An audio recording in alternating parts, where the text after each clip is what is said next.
Hi guys. Clara Mashongamende, how are you? Penny Chingweni, how are you? Chipo ndeipi. DW material, Tasquera Masquerao. Abigail, how are you? Sipiwe Samatombo, how are you? Marian Rodin ndeipi. Mildred, how are you? Tag someone to tag someone. Asitati timbotaura ne Muroora. Ona Muroora. Wakatouya pano. Nekurorwa Muroora. Uri mutorwa pano. Wakarorwa Muroora. Petty Masi, how are you? Charity Luka ndeipi. Zwele Chapungu ndeipi. Kerina Madzi enda ndeipi. Tariro ndeipi. Dibora Moyo, how are you? Janet Ngomo, makasimba here, ndakasimba hangu. How are you? Febi, my personal person, how are you? Mimi ndeipi. Rudo Mukombi ndeipi. Anna Nyamakanga, how are you doing? Linda Banda ndeipi. Beauty Sitole. Jennifer, how are you? Lili ndeipi. Tatiti Mboita. Muroora. Ona Muroora. Joyce ndeipi. Shongaz, how are you? Sawelo, how are you? Farai, how are you? Tag someone to tag someone. And timboonesana nekutaurirana. Nekuti tiri varora one way or the other. Tiri varoora. Kana takarorwa, takapinda mumisha wevanhu nekuroorwa. How are you? Moderator, how are you? Jennifer ndeipi. Tsitsi ndeipi. Masquera sei. Benhilda Moyo, how are you? Savelo, how are you? Laiza, how are you? Chipochashe, how are you? Edna, how are you? Bridget Machiviri, how are you? Elza ndeipi. Lioness ndeipi. Flosima Nyika ndeipi. Jessica Muri sei. Auntie Selina Vari Boss Tere Jam Gamuchira Isale. I think we can go right into our program, but tichi tanga kupinda. Tag someone to tag someone. Timbo wonesana ni chinu chinonzi Muroora. Chinu. Kana kuti munu. Anonzi Muroora. Muroora can be munu. Anonzi Muroora. Kana kuti chinu chinonzi Muroora. Kana wakunzi chinu. Zvinenge zvasvika kuma dangerous kuma dying minutes. Kana wakuonekwa wakunzi chinu uri Muroora mukati memusha yevanhu, unenge wasvika kuma dying minutes, kuma points of no return kuti zvatoshata tariro. How are you? Imbai, how are you? Bianca Muri sei. Masquera sei sokulele. How are you? Ivan. Okay.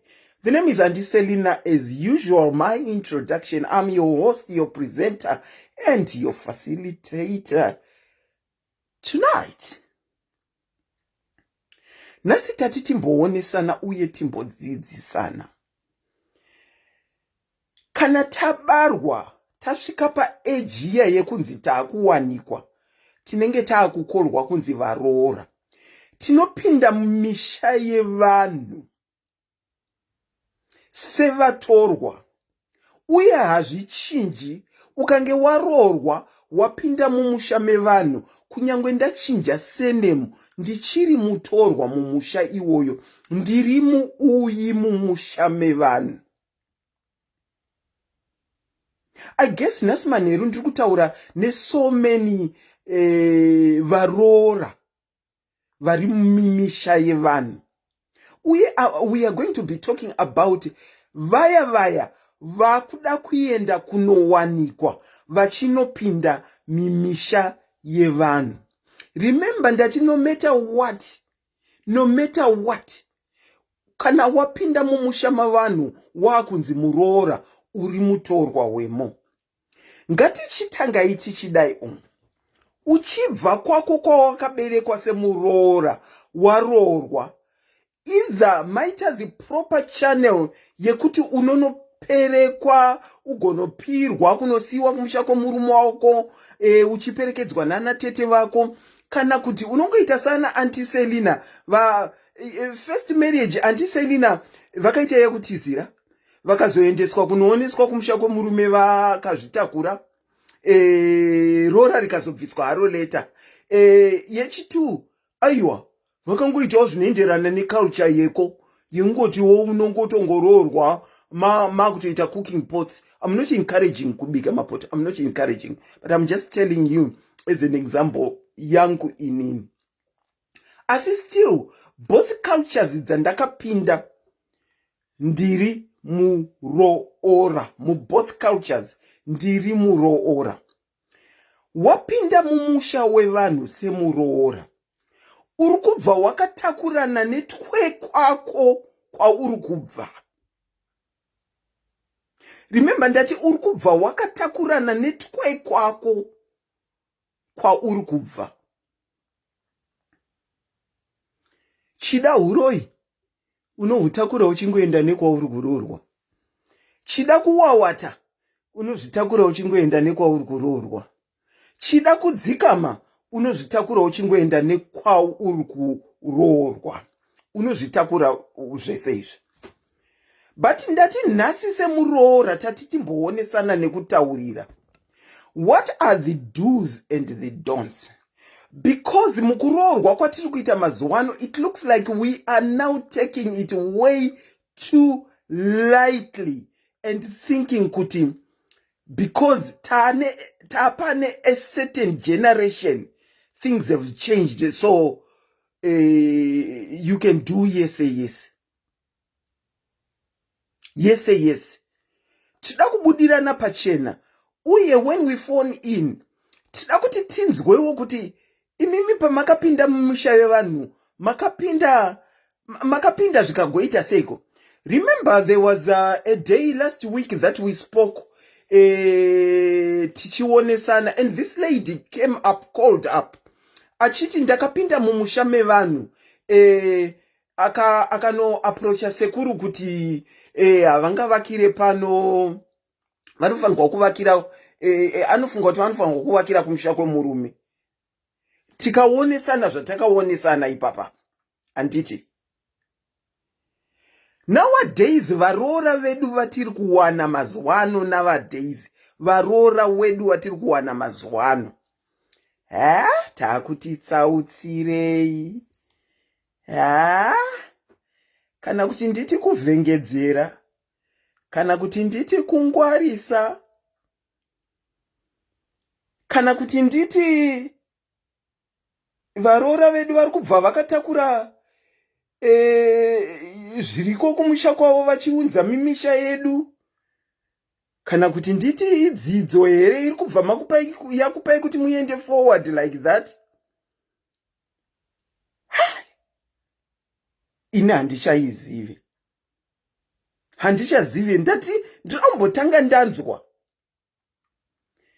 Kana kuti titi varoora ava vari kuuya mumisha medu vari spoiled here, vanenge vari spoiled here, vajaira kumisidzana nana baba wavo nana mai wavo zvekuti vanoita carry over kunenge kwavaenda. Kana kuti titi maidominata here kwamakabva, makusvika mumusha yevanhu makuda kudominata kumisha, makabva muchidominata kumisha yenyu makuda kudominata kumisha yevanhu. Kana kuti titi rurimi urwu mairukurunga stereki muri kudzimisha yenyuko, makusvika musha yevanhu makuno rukurunga wesi ikoko. Handizivi, ndo zvandati tionesane. Ndinokuchingamidza ipa chirongwa. Maswera sei? Maswera sei? Asi muri muroora anga akapinda musha wevanhu anga achinetsa. Ndaona mabva mati regai ndiite first kufona. Aiwa, inini ndichitaura ndakazvimirira kusiri kuti ndiri kuda kuzipa pamakisi kana kuti chii. Ndiri muroora akapinda mumusha mevanhu, ndakapinda netsika nemagariro, ndikabuda tanyongorosana nabhangu wangu, ndikabuda mumusha mevanhu. Manga maitana sei nabhangu? Aiwa, ndatini ndiri muroora akapinda mumusha mevanhu. Ndikapinda netsika nemagariro.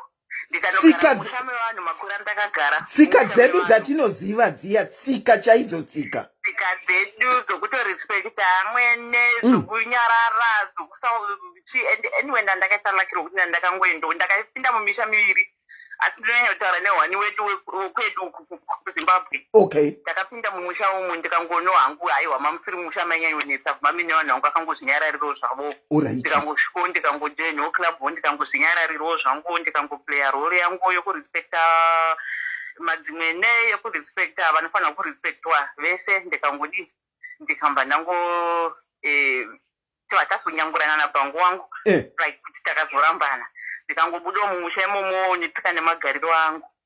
Asi years later, I'm talking of more than 15 years later. Nokuti ndakabuda ndine hunhu netsika nemagariro ndiri kutoona kutoti kwandakabva ikoko vachiri kundiremekedza nokuti vari kuziva kuti handina pavangambomire vachindinongedzera kuti shura muromo yakatiita sei yakati shura. Ndo ndazopinda mumusha wechipiri handiti uyu wangwasirawo newemusha kwedu uko wanga kumabvakurewo ndakazopindawo kumabvakure. Okay. Mutsika nemagariro dzawasingatombozive dzawasingatombonzwisisa nditi asi ndakangoenda ndakangozvininipisawo. Laki rashinowo nderokuti munongozwa kuti ndokunoko kuenda unongo chungoendawo pawaenda ukawanikako hakuso kuti ukutogara kauchinzi nasabike yatsaira padanda rera aita sei kasi all the same your self conduct and your interaction nevanhu vanozviona nyange uri kure sei. Ndakangopindawo ikoko kwandisinganzwisise ikoko ndikangondopindawo ndakazvininipisawo ndikadi kusika ndabudawo ndakazvininipisawo hangu taita sei tanesana nabangu wangu futi handiti. Asi uri kutoona kuti makore azoteera makore atofamba ndazonetsana nabangu wangu wechipiri nenyaya yekuti ndakapinda ndiri munhu ndikabuda ndiri munhu. Ezvinezvi ndakutoudzwa nevekuye kure kuti akazoroorwa nabangu nokuti kusiyana kwandakaita naye akambarora wekwavekoko tikafunga kuti zvaitova kunzwisisana zviri nani. Kasi wekwavo ikoko tiri kutaura Nigeria here kona? Aiwa kuti kutaura West Africa yokuti Nigeria but West iko kuwest kwane Sierra Leone Cameroon uko Sierra Leone Cameroon Gambia zvidaro Gambia uko. Okay. Wekwavo ikoko ndiyashambisa vanhu manje wavo wechirudzi chavo wechireligion chavo wechichi ashambisa vanhu zvokuti hanzvasi dzacho hapana kana achambotsika kana padanda repake wavo yeyo. Vaakutidzoka manje kwandiri kunditi unoziva iwo munhu wakasiyana nanzvadzi dzedu iya naanko vedu iyayeka handifukoti vachambobva kwana munhu akaita se akadaro. Asi pazvinenge zvichiitika zvokuve kunaka kwako nokudii unoona kuti pamwe pachona vanhu vanenge vasingazviappreciate wozozviona manje vanatowigirwa manje shura muromo ndipo vanoziva kuti kuna munhu yanga akanaka waniwewe. Ndo on experience yangu inini yepaupenyu hwangu ini. Asi nyaya yendunza pano nyaya pano hangu ndeye Muroora watakatsvagirwa neyangu hanzvadzi. Muroora wenyu imimi manje? Muroora wangu isusu manje watakatsvagirwa neyangu hanzvadzi. Ugona Muroora yeyo ndini ndaitomuisira mamax ndichitopusha hanzvadzi yangu kuti aiwa sekuru ngatiite sei ngatiformalize zvinhu akati auya sori zvazvona handisi kutora chii but munoziva vanhu vanozviti ndiri chihera handinzwaro ndichitanga ini ndiri teteka hangu pamwe tingangotaurisa tinonzi chii kasi muri kurangarira pandatinini munhu I vouched for her ndini ndakatoita wano kumuvhotera kutoti munhu wamaona anenge ari right aiwa uyu mukarasikirwa naye amenenyu ngatikande pakitcheni ndokumba auya manje unoziva haana kuenda kunoroorwa zvokunonoroorwa zvinotangira inyaya china kutozoitarisa kwayakabvira akangonyepera kuti chii ndarwara chichi ndazoita sei handiti vakatega ndotora kamusikana akaarwara kachi ndimbodii avaimbounzwa nokudzimba dzavo vachiita sei ikokoko handiti ndokutotizira kwakambaita sei kwakambaita haana kutozombodzokera kupi handiti kasi isu semunhu wataimva vaidi kutairaiti anotiitika taiwa kamunogowadzosera kupiko zvanaka zvatonaka zvakadaro akazototanga masaramusi munhu atiwanesa moto iyeyo aita masaramusi erudziko haisi past tense tototaura current ari kuita masaramusi currently ari kutoita masaramusi munoziva munhu hanzvadzi yangu inini anga ari munhu aidiwa nevanhu munoziva munhu kuti aidiwa nevanhu aiunganiwa nevanhu zviya asi sina kana munhu one. That woman, she has made sure that she has driven everybody away from my brother. You can't be serious.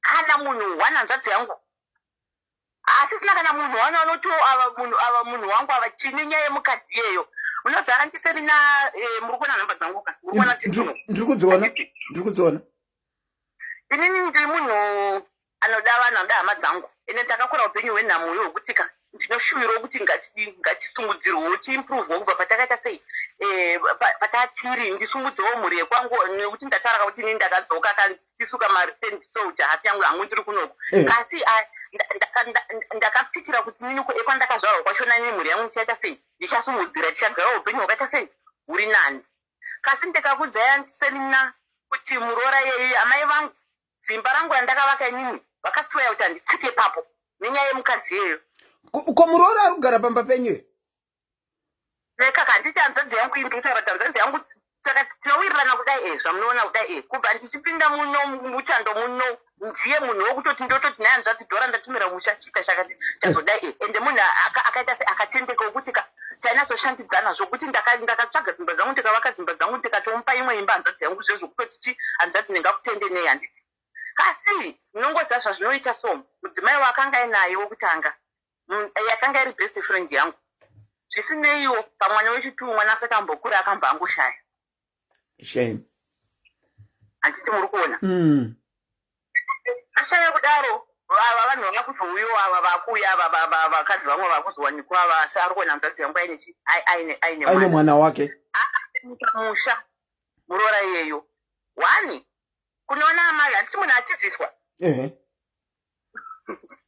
munhu atiziswa ka handiti hanzvadzi yangu ndiye achatakura kana musikana wake kakunoratidza amai yangu kamai ndakatizirwa ndakaita sei ndizvozvo unozati akazvikwidza kombi kana kuti bhazi kana kuti chii chinoenda kumaruzevha kwedu ikoko ega akanosvika akabvunza kuti kwakati ndekupi akaenda ega mumusha mati akaenda ega kumusha kwenyu akanozviintrodusa sani ega vanhu handitozivi ngoti amai vangu manzeni namai yangu ndamai mariya musande munhu akanyarara wokuti ka hatongoda kana kukanganisa dzimba dzevana kana kupindira kana kuti vazonongedzerwa ndvaite sei amai vangu mwari ngavaitire nyasha havana anambonasondiudza kuti zvakanatsosvika zvikanzi chii kasi ndakangozonzwa nzvanzi yangu yakungoti nai ingandai muti tichazoendawo ndichazoita rwendo rwokuti tichazoditogadzirira toenda kasi munhu atoita sei atoenda nokuti iye musoro make arifungwa kuti pamwe nini handisuda kunonomuintrodusa saka munoziva munhu akaita fast forward yeyo kuti ka takangofunga isusu kuti pamwe rudo pamwe chii tisingatonototi iyi mhepo iyi inotomhanya bara chaiko mhepo iyi iri kutovhuvhuta zvayo iri kutovhuvhuta achipinda paya saka chi ine ndiri kuno unongora uchingoitawo zvinhu kana hanzvadzi ndavhona pakadai hanzvadzi ndaona ukoko kune mamisha iri kutengeswa kuti chi indachitumira chi like hanzvadzi mari ndanotsvaga pane musha wataona uri kutengeswa kuti chichi munenge muchiza nyaya dzenyu nezvamuda kuita muupenyu hwenyu handiti inini kana nokuziva kuti hanzvadziwo ndikati ndini ndachamukana wokuyo kuchando saka kana mwari andivhuriro nzira tinosumudzana tese takadaro hanzvadzi yaendaita sei yanotenga asi ndisingazive manje kuti chi hanzvadzi yangu imanje inenge ichizotaura chokwadi here uku kuti iyi mari yatumirwa kana kuti zvaita sekanzi ari funga kuti imari yemurume wangu wemurume wake isusuka sekugara kwataita kubhibhirana hanzvadzi yangu tichiita zvinhu zvedu tichitumirana maplani tichitumirana maidea zvidii ndakuzonzwa ndi munhu akutondinyeya ini kunditizoniwo tetewa vari kusarudza kuti imba ichaenda kumunda kuye kwandati ndakatenga ndini iyo tetewa vari kusarudza kuti imba ichaenda papa njochi what right has she got kuti iyo ndovanosarudza kuti apa pachaenda imba ipi papa ine kuzozinzwa nyaya dzedzo kuti ko izvi ndezvipizvi handiti nini kuita handisi kumboitira inini ndega ndakakaudza hanzvadzi yangu kuti zvandatenga apa pandatenga 2 acres or 2 hectares dzandatenga idzi ngatitomba tatogara tatozwa kuti iwo chatora 1 totora chi 1 kasi kana fezera project tikakuita tichaita sei tichangoita sinzi pari panhu pamwe chete handiti nokuti inini hakusi kuti ndiri kutsvaga bokuti ndinoda kuyazogara mangwana kandichi saka even mukuvaka kweduka ngatizive kuti chi ngativake chiziva chinyangwe muupenyu kana kuti iwo neni tiri kuwirirana kuti aiti chiziva kuti zvinhu ndezvani asi tine vana une mhuri yako ini ndine vana vangu hatidi kuti makore anoteera vana vozotanga kurwisana kuti apa ndepani apa ndepani saka tigare takatovaka inewe yekuti ka maybe patogara paine decision yekuzvati vanozvati kusaidhuku ndekwani kusaidhuku ndekwani kasi nokuti uyu munhu akangwarizwa hana kana nguva yekuti hana kana kumbozviswa panzvimbo yekuzvinyipiso yokuti agopirwa kuti zvinhu ndomamirira zvakaita angakutokumenta kare kuti iwo chete vanoningirina vanosarudza kuti apa pachaenda imba iyi apa hapana anachandambosarudza ndangotumirawo kicheni yana ndakaonewa kana kuenda ndangotumirawo kuna nzedze kuti iwona izvi zvakanaka izvi ndo vakusarudza dzimba dzichavakwa ipapo ndiyechii ndainzwa nyaya yendwa ndanyarara ndikachizii ndikati handiti wataura ini ndakuchichizii nokuti ndaida kutomhanyisa project iyoyo kuti unonzi kutoimhanyisa ndakamba ndangonyarara ndakadaro nanhasi antiserina hanzvadzi yangu ndoizivaka vanhu vari kupako vanhu vari kuedza kujoinidza zvinhu asi hapana chinobuda hapana chikufamba handiti pandakamba ndangomirira ipapo pandakanzwa muromewo ini ndakutozvinetsa ndakati munoziva ini handisida zvokuti ndida kuya zoparadza chii imba yanzvadzi yangu inini haisiyo kana intention yangu ini ndikutochichita zvinhu zvodi zvinobudirira tisumukire kasi apa papinda nyoka kapapa iri kutoona zvinhu in a totally different way kuti atoti akuda kutonditira shanje kwari kunditira shanje dzei sei asiri kuona kuti tida kuedza kutisumuzira nechese takadii takadaro aiwa tatibva ipapo handiti ndataura kuti vanogara paimba yangu wani imwe iri kuzimbabwe ikoko yavanogara ndikakuudzai antiserina kuti even maneighbors vaichera mvura because pane bhoho pane mugodhi saka munoziva it's nice to be friends with your neighbors nokuti vanhu ava pawachaona mbavha ichidhamba nepahwindo ichipinda mba makoga ndo vanhu vanoti ye pauchati ye usiku wapindwa nembavha ndo vanhu vachauya vachiita sei vachikubvunza kuti zvikumbofamba sei akabhana vanhu vese pasina kana 4 months anga abhana vanhu vese hapana achachera mvura pamba paya hapana achatombopadamburira pamba paya. You see how dangerous she is. Ndoko akatangira ikoko amba apinda shoma ezvino zvanzadzi yangu haisina kana munhu 1 achambotaura naye.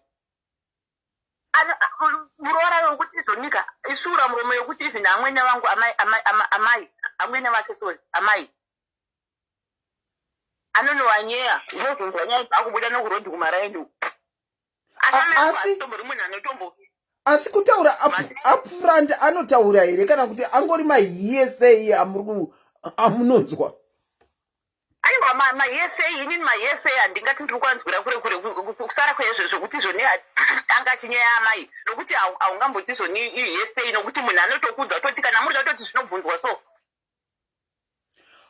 kana mataura hanzi kana muchida kuti zvitobvunzwa so tibvunzane makuwa wainyaya wachina toti kana muda toti zvitobvunzwa so ndinotouya kuti zvibvunzwe ndiripo ndakamira ndoti hamuna kuchitaura here kunyaya amwenoku yangu zvikanzi zvaita sei ende dakuri tiri kunyaya amwene vanotaurisa kana kuti vanoshusha kana vanoita sei and I'm talking of a very quiet amwene zvokuti amai yangu pavakazvinzwa ndopo vatotaura kuti ina handida kuzokuparadza imba yemwana saka ini nangu uchi kumba kwako kunogara vanini handichapfuura zvangu handipfuure neko zvangu saka chindoona antiselina ine nanzadzi yangu ndinoida nemwana wangu wese chaiwo handiti asi mukadzi waarora uyo kamunoza antiselina izvozvizvi everyday ime munozviziva kuti kushanda kamwe kaiko kuti unoshanda kuzvifena ke kuti uite zvinhu kumusha uku umucovid nemucovid momu tikatodzibata wocovid idzozi tikadzirwara nadzo tikadziita sei handiti unotofunga kuti saka simba rangu randiridzidzira ndikuripedzera kune munhu wokuti amai vangu nini chacho vanoti avatsike pamba pangu saka imimi musatete mafunga kuita sei?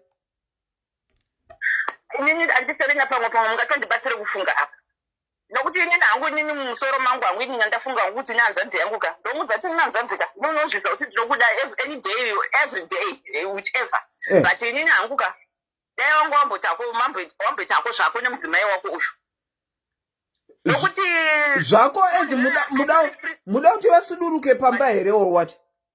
aiwa vatombosuduruka because antiselina ndokuita pamba hwaipo kuti vaninina vangu havatsike hanzvadzi dzangu dzimwe hadzitsike iye nemukadzi wake kwete kuti iye handabasa iye hanzvadzi yangu nyange dayange rirombero kuita sei hanzvadzi yangu handife ndakamurasa handife ndakamudii but nemutorwa uyu asina kana gore apinda mumusha medu uyu vanhu havachatotsika pamba pangu nokuti apa pamba pangu ka inini kuvaka pamba nokuti iye ngaagare anti It's very simple. You are concerned about people not coming to your house. Pamba penyu. In as much as you love your brother, give them notice to find their own place to go and stay. Personally, that is what I would do. Full stop. Ndapedza. And the money I know so I was sitting in the chair, but the family panel panic, so which would have so threatening. So what you know, auntie, and the money and the Tagatizira. And the Tessa in any Kuno, Kubakuno, even I want, and would need to know Puno Quacatro, and didn't know that this would understand so far into Nora, Bacantu and town, who says, what is a thing. And it's Casim knows the anti Pandacatanga when I put a soca. And the council something that you know what's up or went up and don't know what I'm going to. Auntie, I think izvo zvatiri kutotaura muri kuregerera jira richibvaruka musingarisoneredze. I said personally I would in as much as I love my brother, I would do the proper thing. Give them notice, proper notice, 3 months notice in writing to your brother and say kuti in 3 months time notice and then let them fight. Let them notice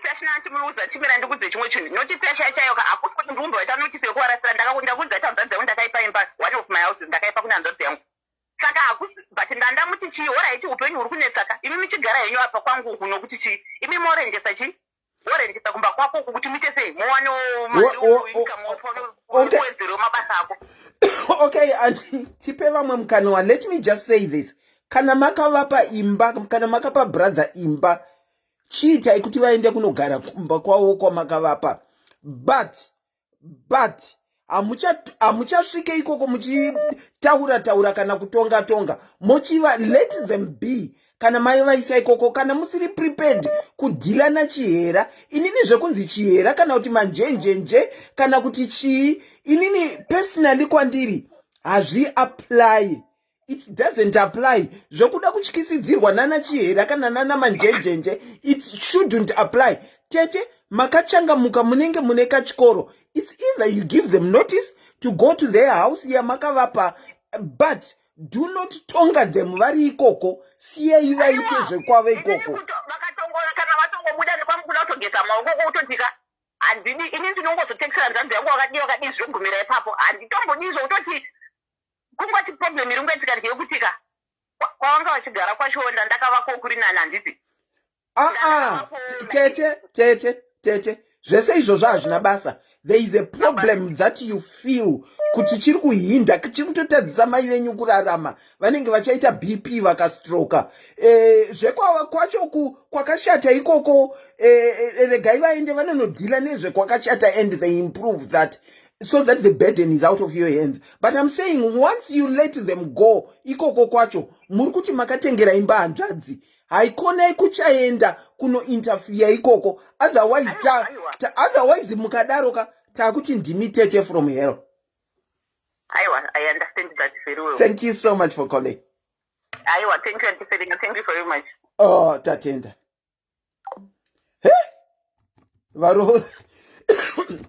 Varora zvinonetsa. Let me try and call back other people that have been calling. Regandi Auntie Law, I'll call you back again, but dilani ma calls atanga kupinda. Auntie Law, I'll call you back. Muroora ndinokuchingamidza ipa chirongo. Muneimwe phone iri kuseri. Auntie, muneimwe phone iri kuseri. Okay, I have no choice than to cut. There are so many calls. Ndiri kuti vane imwe phone iri kuseri havasi kuzvinzwa. Ndokumbirawo kuti if you are phoning ku program, please make sure that the second device that you have is switched off. Avaskudaira, let me try and call back some more calls. So many calls that are there. Tinenge tatotanga nekuti Muroora ne problem. Evo maskwera sei asikana ndokuchingamidza ipa chirongwa. Taskera kana maskera. Muri Muroora from hell here. No. I'm Muroora right. All right. What's your take? Yeah. Okay. My take first. I want to kutaura auntie wabva auntie wedu wabva kuita call out. So auntie, I think auntie is too okay. We know anoda brother yawandi. But auntie must stop that idea. Kudoita spoon feed the brother. Okay. True. And at the same time, munoziva kana uri munhu uri we breadwinner. Kumhuri yehanzvadzi. You become a bit controlling in a very pretty way, which you will not notice. True. But being noticed by the Muroora. True. So pane tuma powers twainato tungoripo 1 or 2 tokungoti, you know, when auntie said this, auntie's statements go. You understand? So auntie was chinhu chekutanga chotoda kutanga kutomboatenda ndechekuti okay, she said she gave her brother imba. From that day, she was supposed to drop them like a hot potato. Hanzvadzi, you can start from there. This is my gift. Whether they are going to get married, kuchata nemari dzavo, neiyo yekuti hanzi ndinomhanya kunorodzesa. That's too controlling for an aunt. Okay. At the end of a day, zvinozonetsa zvimamarriage zvakadaro izvozvo zvinazvine too much. Tete wanongo vachidaidai hazviwanzogara zvinotorwisanisa senge zvavari kuita izvozvo. Because now if you go and ask that Muroora kuti what's happening, she will tell you the other side of the story yekuti munoshamiswa kuti oh okay, this is the story. At the same time Tete vari right in her own way, but havasi right. Tete siyai Muroora anogara umba kwake.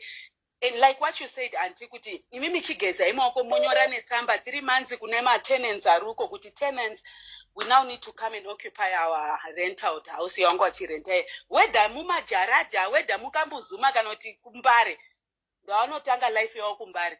But yes, yeah. From the description yezvava describe Muroora wavo, what's your take? Okay, you know what, auntie, there is no way inini seMuroora ini ndongoti kwaku unoenda unoona amwene ndisati ndamboaoneswa, ndisati ndambointroducedwa. You understand? There is something wrong. There is something very fishy and boring. Chekuti andingangotangi nini kungozi kuti kwakunoenda kuti ndiri kumbira kubvunza mamurambinda muno pano vanoziva here kwagwese. It's possible. Why I say it's possible is my late husband, musikana wakadanana naye aive nesi paHarare hospital. Ndakasvika zvichinzi akangokwira bhazi akaenda kubhikita ega, akaburikira panyika paaingonzwa kuti unoburikira panyika. Akaburikira panyika akatanga kubvunza kuti kwa ningirikini ndekupi, akatosvika that way. Akasvika kumba kwa mwene wangu that way. Chiripo here pamarriage iyoyo pa late husband. Inini ndandisa ndatombomupikicha. Ndinongonzwa musikana wandakaona arambwa uyu. Ndinonzwa kuti akasvika ega. Okay, it means musikana kana ai boyfriend yake aimurambira our late husband kuti ndendo unoona mama achiramba achingonzvenga ndinopesera ndakwira kombi kwenda kwa mama. Ndo situation yaivepo yekuti vairamba kumurakidza, and then when he discovered kuti akwira achienda, vakatumira message kumusha kuti mukamutambira ikoko mhene yenyu. Yeah, because handiti maona point yanachitaura iya kuti there will be something wrong. Munhu anonga achiramba kuti tende unointroduceana kuna mama, because I want to see your mom.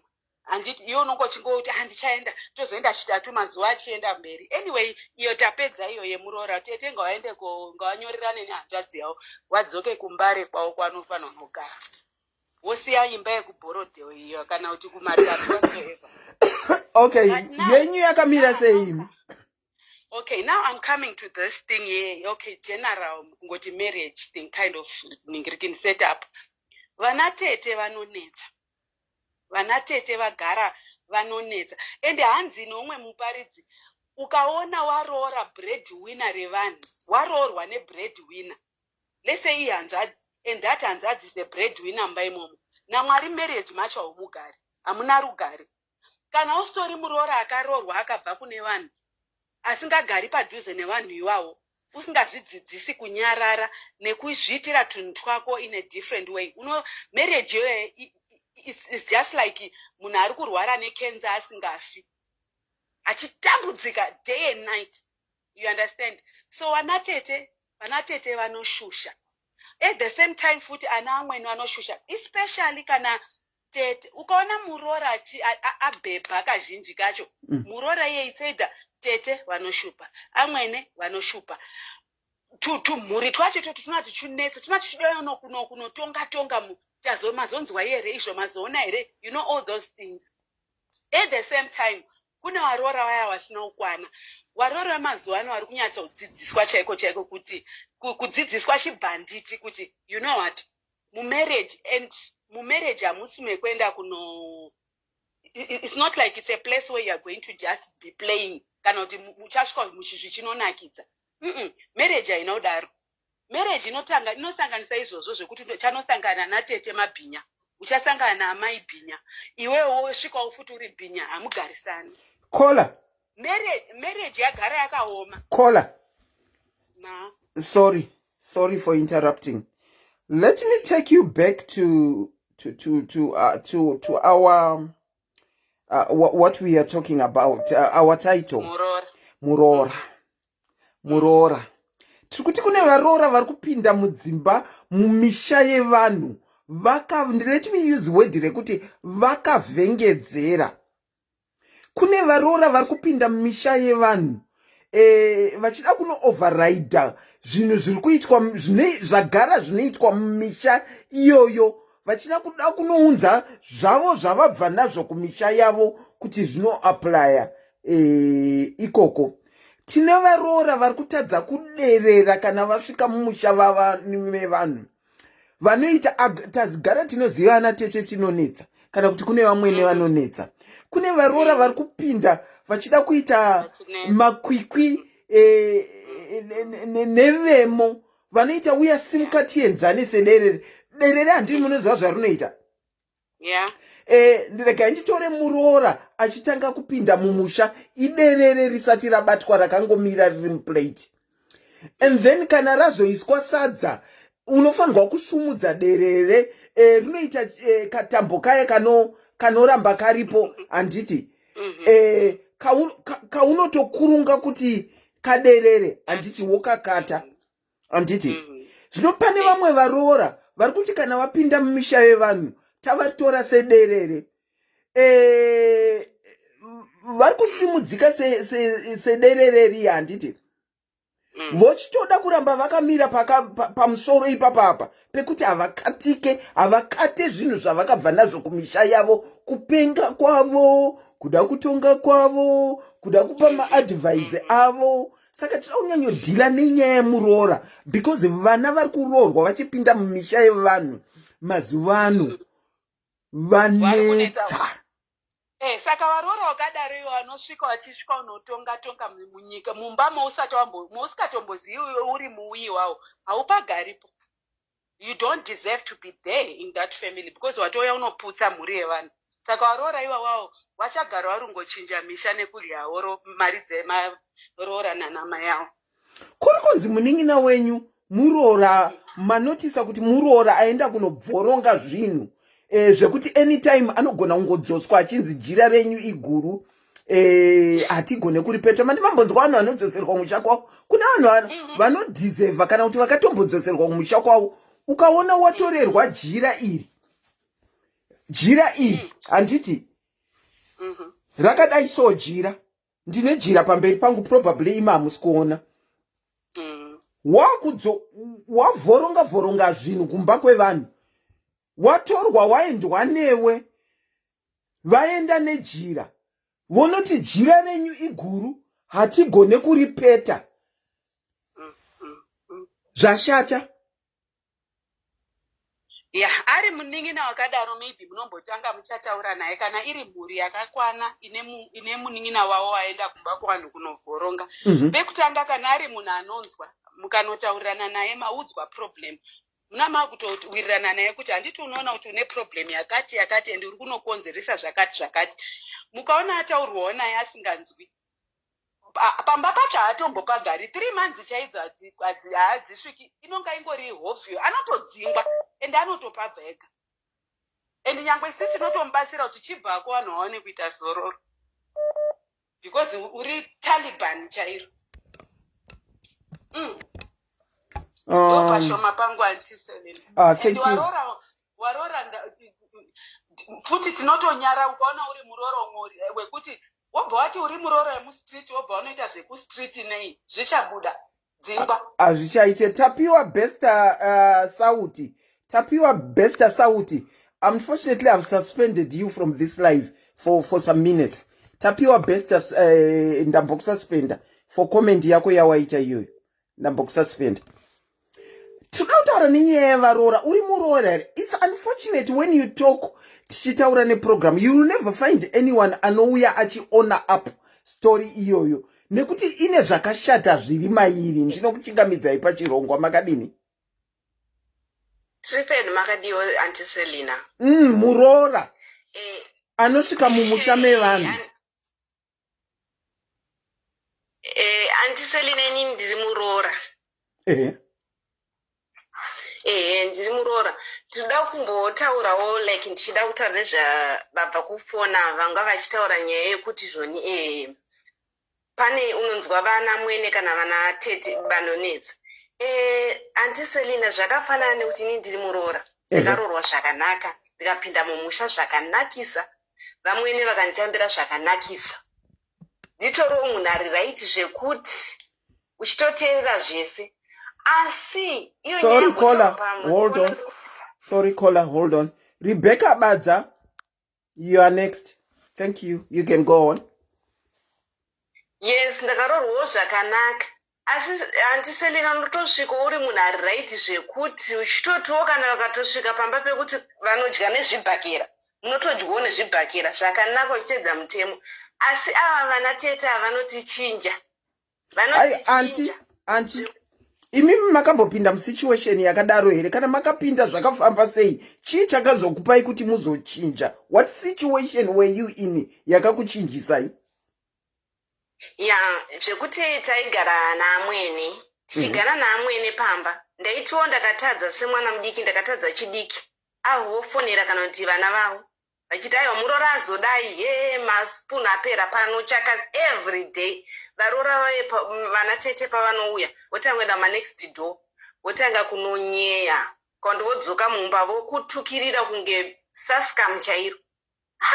Unotanga uchachema Antiselina. Okay. Naye Mwari we. Ndakanyanyotadzei ini. Mumwe musi umotanga uchiti naye amai. Ko vanondidarirei? Vanongoti amen. Imo mukunzwa umu ndakazongondirekana nangozoti pidigwa ndiri kunyepa Antiselina. Makapidiguka. Aiwa ndakapidiguka ndakangoti aiwa panapa zvatakutongoita ka. Ivo vana tete ka vakatongotaurawo zvavataura. Inini ndongotaurawo zvandataura kana kuti ndinongo ignore nditaure navo vakasandifonero handitaure navo. Paunotanga kutaura neni ndopaunotanga kutaura neni pandotanga kutaura navo. Nekuti unongochiona kuti masituations avanondipinza anorwadza nemashoko Antiselina aunoudzwa. Unotogara pasi so ene mazuva acho yayo pange pazvaitika ndanga nditoriwo rombe ndisina chandinacho. Apa ukuthi paunosvika vakatenga kana kabhodhoro kemafuta Antiselina. Waizviona nebhodhoro remafuta. Antiselina waiudzwa zvekuti kana newe wakagara so zvakabva zvandipa shungu Antiselina yekupidiguka. Ndakapuwa shungu yokuti ndakabva ndati aiwa vana vakafa zvandakuda kutovaita nezvekutika ndichimborakidzwa kuti aiwa ndinorwadziwa. Ndakapedza nangoti vakatiwo chaka ndoti imimi teteka dai mambosiyana neni muri munhu mukuru instead yokuti mundibatwa semunina wenyu munotowedzera muchindituka muchiita nenyaya dzamunonzwa nemai venyu. Ndevapi varoro vanogara 10 years naamwene vachibika mupoto 1? Ndine 10 years chibika naamai venyu mupoto 1. Anobvena ndamboita imba yangu 10 years. Chinzi kana asvika vasvike vana tete vavo vonzi maromba ari kuiteiko pano. But Antiselina ndichauya kuseri. Ibva imangoti kabvu pano tinzwe vamwe vadzidzewo. Mwari vakanaka Auntie Selina. Ibvai mangoti bvuu. Mwari vakanaka Auntie Selina, zvandaitwa zvezve tedenzwa kunzi marombe. Ndati mupfungwa dzangu ndakati aiwa ini handisi rombe ini. Ndakatanga ndada kumboita kupindurana nawo ndakati no, ngandisiyane naye, but silence Auntie Selina ka. Mai vangu ndaiti ndakaenda ndichichema vaiti mwanangu musha unokura ndewerema womuchenjeri wakaputsika. Ndakabva ndachitengesera vanhu. Sorry. Mati musha unoputsika ndewerema wakachenjera unokura. Aiwa, ndati zvoni mai vangu vaibva vati musha unokura ndewerema kuti ukangotwa zvese ngotiva. Asi vamwe vanoti yarare unoita sei unoputsika. Ndakabva ndatora advice iyoyo. Auntie Selina ndainokanya zvidhina. Ndichinoita dhaka girl, ndichiita sei zvinhu zvichiita. Oyo vananzwa kuti kuri kuuya vanhu vari kuenda hanzani, vanhu vari kuenda kuAmerica neRoxham. Ndinapo ndakatanga ndambopinda zvangu nekunhamba dzamuri kuona idzodzo vanozoziya nhamba dzamuri kuona. Hatitaurezve nhamba idzodzo dzandiri kuona idzi. Ndokwa ndakatanga ndasvika bva ndanzwa kuti vanhu vari kupinda nekuku. Vandaenda ikoko ezvinezvi ndakuAustralia Auntie Selina. NdakuAustralia ndanga ndisingataurwe neni. Ndainzi rombe.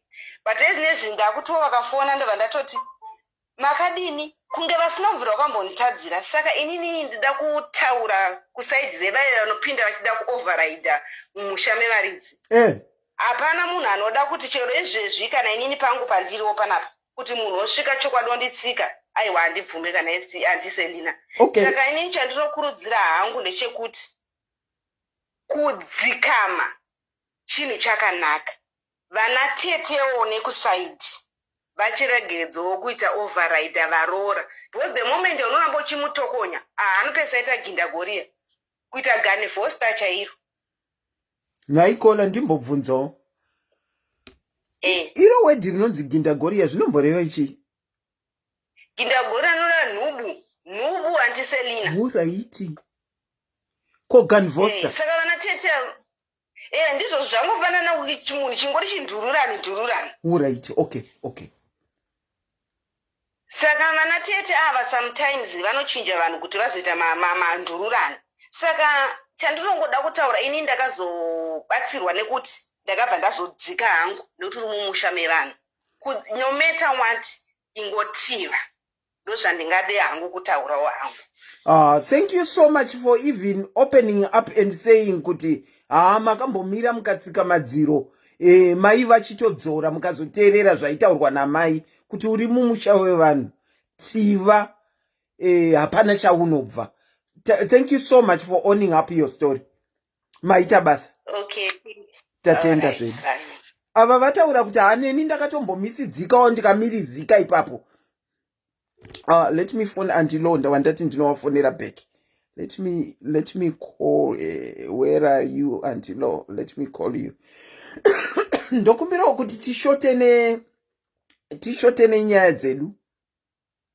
Kana Auntie Lo, I'm calling you, Auntie Lo. Auntie Lo, maskwera se? Maskwera po. Taskwera. Makambomirizika here kwamama karoorwa uko. Aiwa, kwangu siri kwevanhu vatema saka zveurora zvina nebasa rese. Hazvina nebasa rese? Zvina nebasa rese. Okay. Zvakasiyana kuti marudzi anosiyana. Anosiyana, I know. Rekai ndidzoke timbonyatsodzidza mauya netopic yakanaka stereki. Timbodzidzisana kunyanya varoorwa vanin'ina vari muno. Kana waroorwa imba watanga imba yako hakusi kunzi kutanga imba yako ubva wakangana uri kuroorwa nemunhu ari kubva kune mhuri handiti asina kudona. Saka zvekusvika muchibva matonga mabva mati hani ubva wonzi murume anofanira kuita zvandiri kuda inini zvazodai, so pane confusion. Especially varoora vari munomu. I hope hapana anobata voice rangu but ndiri kutaura chokwadi chiri papasi. Aiwa, taurai kana chiri chokwadi. Tiri kuda kudzidzisana nekuonesana. Let the truth be told. Otherwise kana tichihwandirana kuseri tichida kutaura zvinhu zvinovaka vamwe vanhu hapana zvatiri kuita.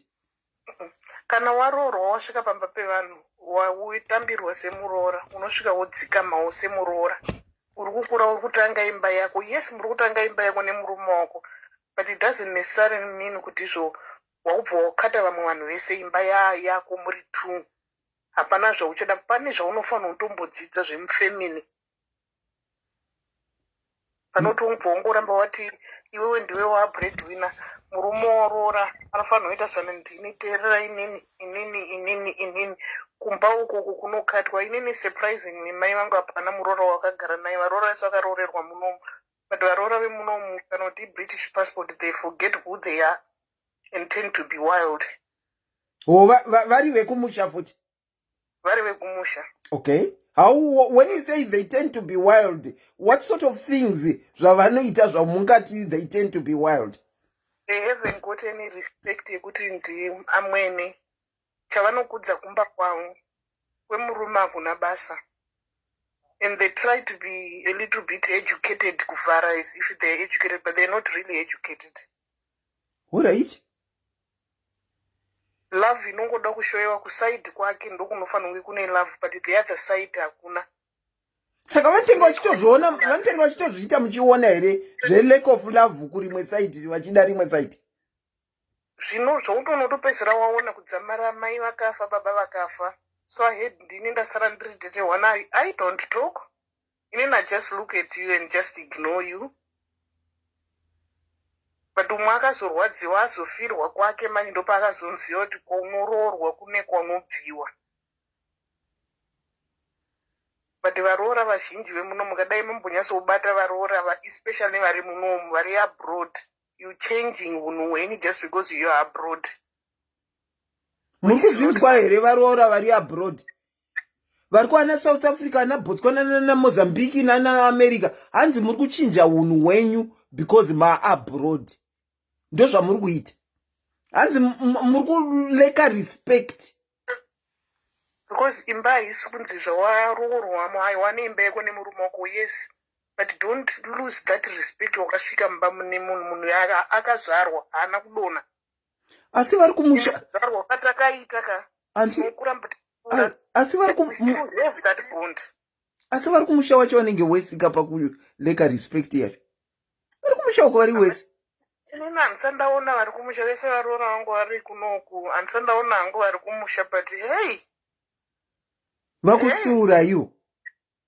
Hey, amanje inini kuenda kuchikoro kwakanaka unozongodzidza wongoita case study wotarisa munhu womira pasaidi. Saka makati wa diagnose? I don't diagnose, I just look at you. Pane pauchazomhanya kuti wakaroorwa nditi uchada tete manje handiti. Pane panozosvika time yekuti uchada tete. Kana muchimboita hani muri mega mune zviri okay, but pane pachada tete kana uchada kumuri kwomukurume wako. But ukasvika ikoko usina respect uchida kungozviti ndiwe wakazodai zvikazodai.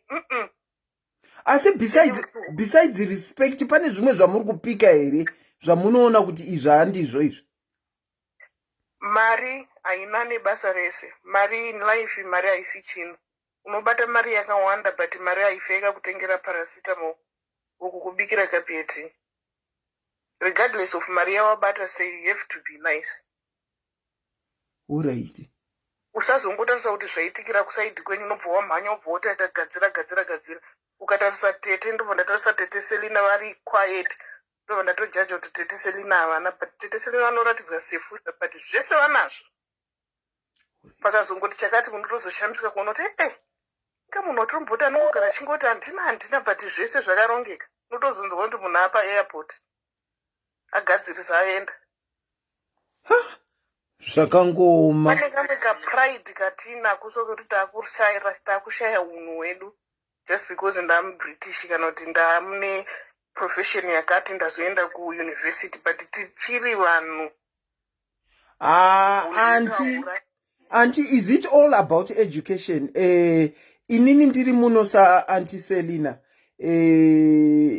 Ndiri muBritain macho. Azvigare zviri mauri here, because inini I wouldn't want to say ndinoleka respect nekuti ndamu British.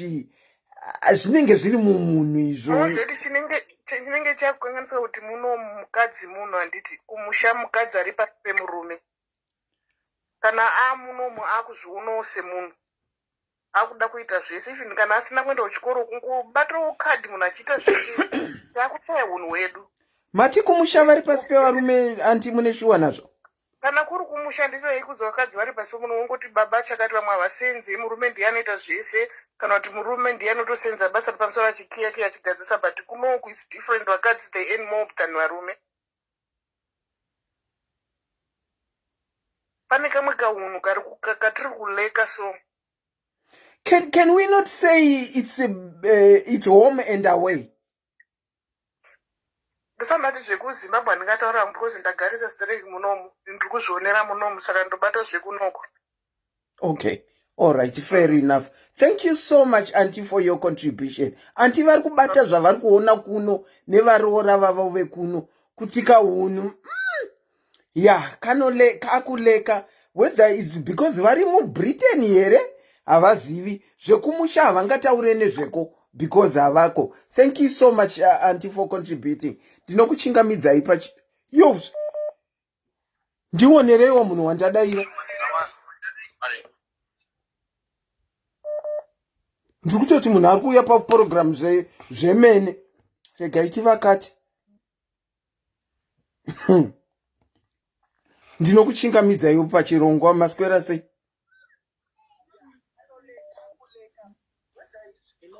Mune foni imwe kuseri kwenyu? Mune imwe foni kuseri kwenyu? Anti Selina makadi zvenyu. Tiripo makadi yenyasikana. Tiripo zvedu tinoda kuti nane chirongwa chenyu tiri kudzidza kupere.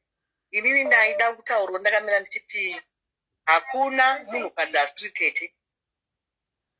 Hakuna munhukadzi asiri muroora. Even ana amwene vakaita varoora, even ana tete vakaita varoora. Okay. Nyaya dzacho dzinoda kuti nyaya dzacho dzinoda kuti dzitongwe pachokwadi. Tonga itinzwe. Okay, what I'm trying to say is ana tete, because inini ndakaroorwa ndiri muroora kwandiri and ndiri tete at the same time. Zvinoonelani kuti munhu mind your own business. Kuti kana munhu waroorwa waona zvemumba mako nemhuri yako. Handi muri kuona. Inini as I'm talking to you, Auntie, ndine varoora vangu togara kuSouth Africa. Varoora vangu havatombondimhoresa, havapinde kana mumba mangu. Handi muri kuona. Mumwe wacho asati aroorwa nehanzvadzi yangu, ane 2 years. Ndisho kuti ada kutozoroorwa nehanzvadzi yangu, sezvinei vakabva vazokusangana vodobva vatoroorana. Handi muri kuona. Asi even ndikanzi ndarwara, even ndikanzi ndazvara mwana, ndaita mwana neoperation. Togara mastate, I think my state vanogara kumaseri kwacho. It's just 3 minutes walking kuenda pamba pangu. Ivo vakanzi vaita maproblems, ndotozwa kurwadziwa kuti hanzvadzi yangu inanetsera nemurume wake, ndotoenda kumba kwandonogadzirisa. Asi mangu mumba haapinde. Handi muri kuona. But inini ndakabva ndapfekwa nemwoyo womunhu mukuru, ndakati aiwa hazvina basa. Chikuru ndechekuti zvino hanzvadzi yangu ane munhu anomubikira. Zvekutsvaga zvakawanda izvo ndobva tasiyana nazvo. Handi muri kuona. Because ana tete tiri pamuromo ende varoora vane pamuromo. Handi muri kuona. Tete? Especially ana tete vasina varume. Tete? Vanenge vari kadhati kekuti iyani. Hello? Tete, mati varoora havapinde mumba menyu? Varoora vese hapana anopinda mumba mangu. Asi imimi munoenda kudzimba kwavo? Yes, ndinoenda kwemuroora wangu 1. Handi muri kuona. Because mumwe wacho 1. Mune vangani varoora? Mati? Mune vangani varoora? Ndine varoora 2. Ndati vanhu vanotonzwisisa kuti zvinorwadza sei, but inini ndakanozopedza ndangoti no. Takutongotamba zvitoripo zvakasharwa zviyana, asisi vabva pamanje vachiti varoora vangu vese vari kuLondon but havana hunhu. Ipapo ari kutaura chokwadi zvinotoitika izvozvo. Zvekuti kana munhu ada kuroorwa anozvidzikisa agoita munhu ane hunhu, agoita munhu akanaka. Achingopinda mumusha menyu kudai. In my brothers they are millionaires in South Africa. But varoora vakabva kuZimbabwe asina kana bra. Wakamutengera kubva pasi kusvika kumusoro. Asi nhasi munoti tinotopesana kudai. Haatokumhoresi. Kumba kwangu even pane I remember last time network operation I needed my muroora. Handiti kuti auye kuzondoonawo. She did not even come. Mumwe wacho wacho mukuru vese vana vadiki zvedu kwatiri. Mumwe wacho akaroorwa nehanzvadzi yangu hombe. I remember hanzvadzi yangu aita musikanzwa. Iye asina kuzvizvi.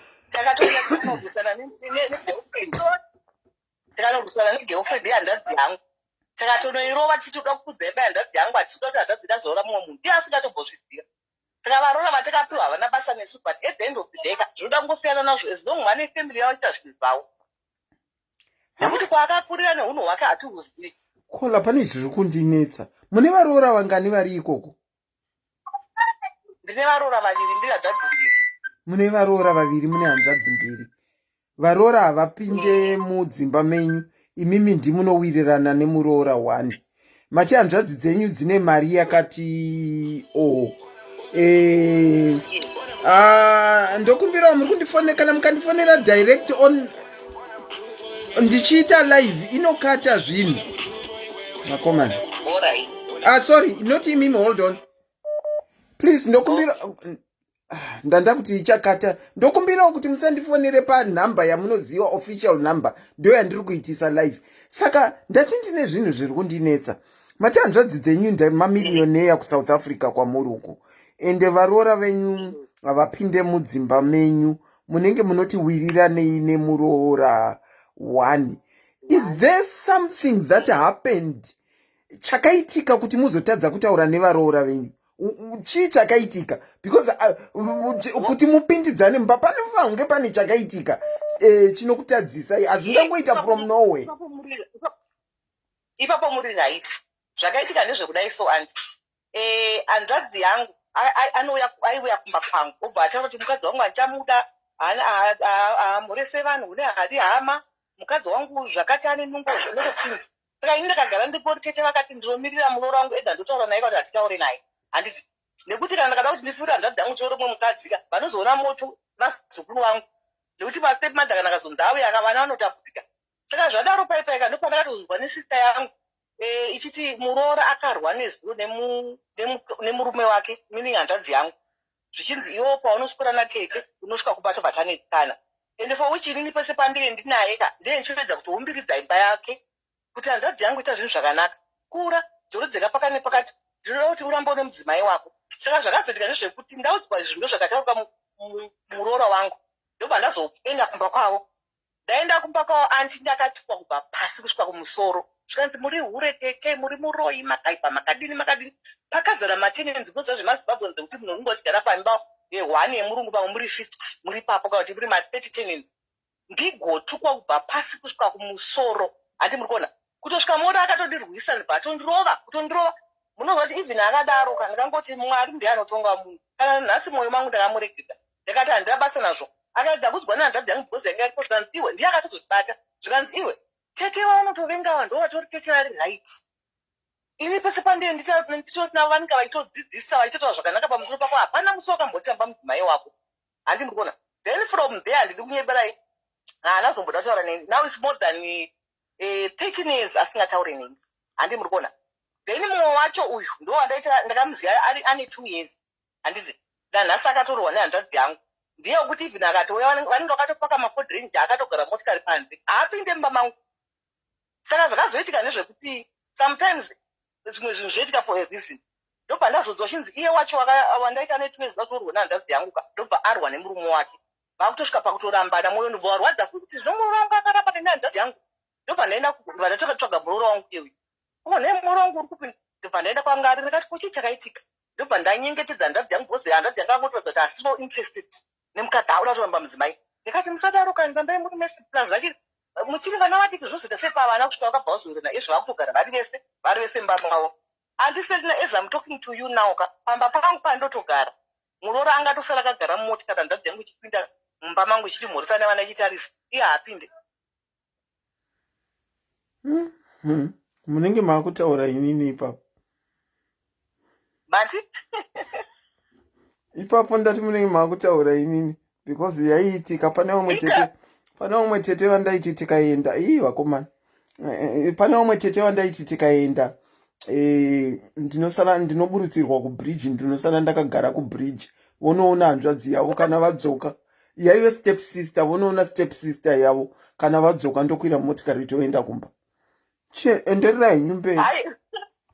Aiwa ndisobhotaura inini saka zvandakazodzidza mudhara zvaindirwadza even vanhu vaichitotaura remember one day takatosangana pamapostori iye achitoshandirwa kuti chitoshandirwa zvakanzi vana vakagara pamaposo pai unofanira kudzidza kuda hama dzemurume wako unoona tete wakanaka kuda vanokuda wakaita sei handi takati pamwe anonzwa but takazongoti zinongini hanzvadzi dzangu plus munozoti varoora vamwe vanotosvika vosiko kuparadzanisa imese but idzo hanzvadzi dzedu ngadzizive kwadzakabva handi muri kuona nekuti varoora nditori muroora kwandakatororwa handiti togona zvese pane pamwe poti unotoona kuti apana tete vanoda kutokonzeresa but munhu unondoziva zvawakatongokumba zvawakabvira kumba kwenyu plus zvimwe zvinoda kuti zvinge zvichiitwa nezvekuti varoora vafanira kugara nguva yakarebesana neamweni muroora ngaende kumba kwakaite zvinhu zvake ari kumba kwake amweni variko kwana tete varoora vapihwa maspesa ekuti muroora ariko kune murume wake because vanenge vane kadhati kekuti mwana wedu tisakamenisa kuchikoro iye hanzvadzi tisakamenisa kuchikoro plus irikuenda kubasa totodawo mariyo totoshiya mari titese asi kuti vachitarisa kuti munhu ane mhuru wada kutanga kuti atange zvinhu zvake zvese zviro hazvitariswi saka hauna kana mari imimi mati muri muroora tanzwa zvevaroora venyu imimi muri muroora kwenyu makaroorwa kwakamira sei haina handidi kunyembera zvenyu ndaishinzi pane hama iri padhuze maigona kunzwa ndikangoti ini ndanguka tinotosangana nematambudziko kwatakaroorwa kwacho but semunhu wakuruwo munhu mukuru zvimwe nozvininipisa kuti aiwa ndo zviripo handi muri kuoda unotoona kuti even apa ndikati ndipindure zvandataurwa izvika inozokonzesa noise dzimwe dzongotongokunda kuti asei kunyarara asi chandikazokumbira kune murume wangu ndavangoti murume wangu ndokupoti nditsvagirawo stendi yangu ndivake ndozvigarira kumba kwangu handi muri kuona murume ndibatenga stendi izvi zvakati wakatozvigarira kumba kwedu tikaenda kwanangwende makadi ana tete makadi wobvawo ndokuba kwako handi muri kuona saka nyaya inonetsa ndekuti muroora anenge achigara pamba ipapo ana atete vari papo especially ana tete vasina kuroorwa vai icho ndevhri step yese yaitikanga ichoiona hanzvadzi yacho nhasi yatambira mari zvese ana tete vanenge vachitodawo hatimaona kuti hanzvadzi yangu yatambira ndaandipo mari yekuenda university mari yeschool fees ndaandipo mari yakati amai vari kuti vamwe nangu vachido mari yemagetsi imba dabhadwa mutero pamwe dzimwe dzengwaka mwana uyu hatorino stendi yake saka ipapo panoda kuti pataurwe nyaya dzevaroora nanatete nanaamweni vanhu ivava kuti vaenzana vafa vakaenzana nomechawati nyangwe do you know kuti takamboita amweni atete nemuroora takamboita program iyoyo if you can remember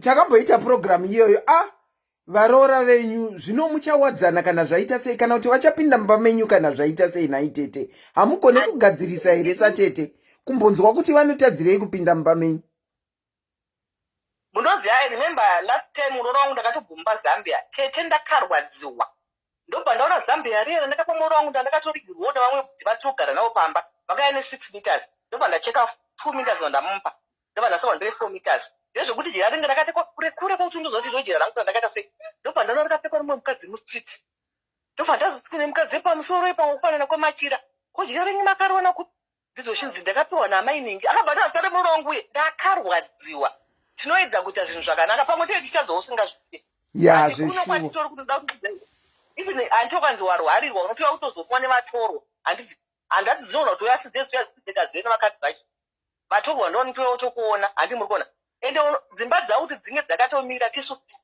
wakanzwa waya apa vautaka kudzana kuti zvazoti unoona zvirikuwa nevaroora ava zvakazenge mabhizinesi katobuda kuvapinza unogona kuzotiuraya zvakati seichosimba kuti imimi kana musade kuregesa vakadzi venyu mabhizinesi pakanzi mafadha asi hama ndozvinobhenefita kwavana ise vakadzi venyu mabhizinesi imomo handi muri kuona oedza kutomirira futi tete muri kuenkarija kuti vaise varoora pamabhizinesi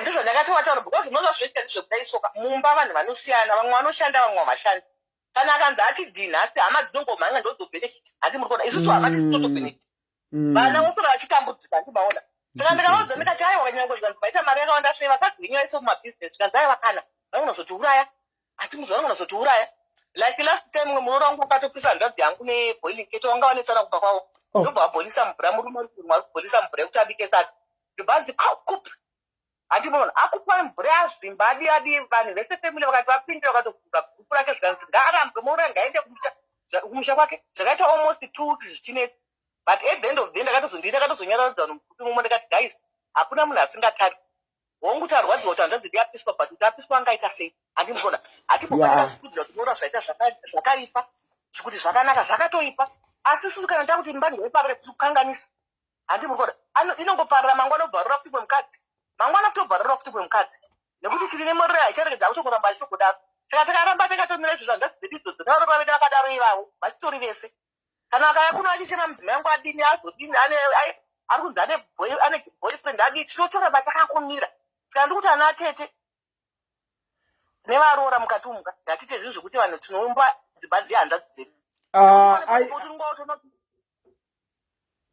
macalls anenge akuwanda atete kamaita basa. I wish dai tese ana tete tanga takaita zvamakaita zvekuti kunyangwe varoora vasingapinde mudzimba menyu munoramba muchiva encourage ana hanzvadzi venyu kuti itai zvakanaka. Wanirwai nyasha nerudo rwenyu tete, nekuti vashoma vana tete vanoita zvamuri kuita izvi ivo vachitoziva kuti varoora havatsike makumbo avo mumba mavo. Maita basa necontribution yenyu ndatenda.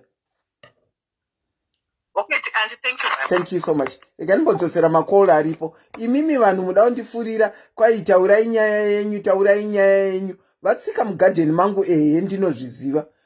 Vatsika mugarden mangu munogara muchingonzwa nyaya dzangu dzakawandisa stereki. Regai timbori tena makolo. It looks like nyaya inenge ive yamwene naatete atisi kunyatsonzwa hunhu hwevaroora kuti dyo.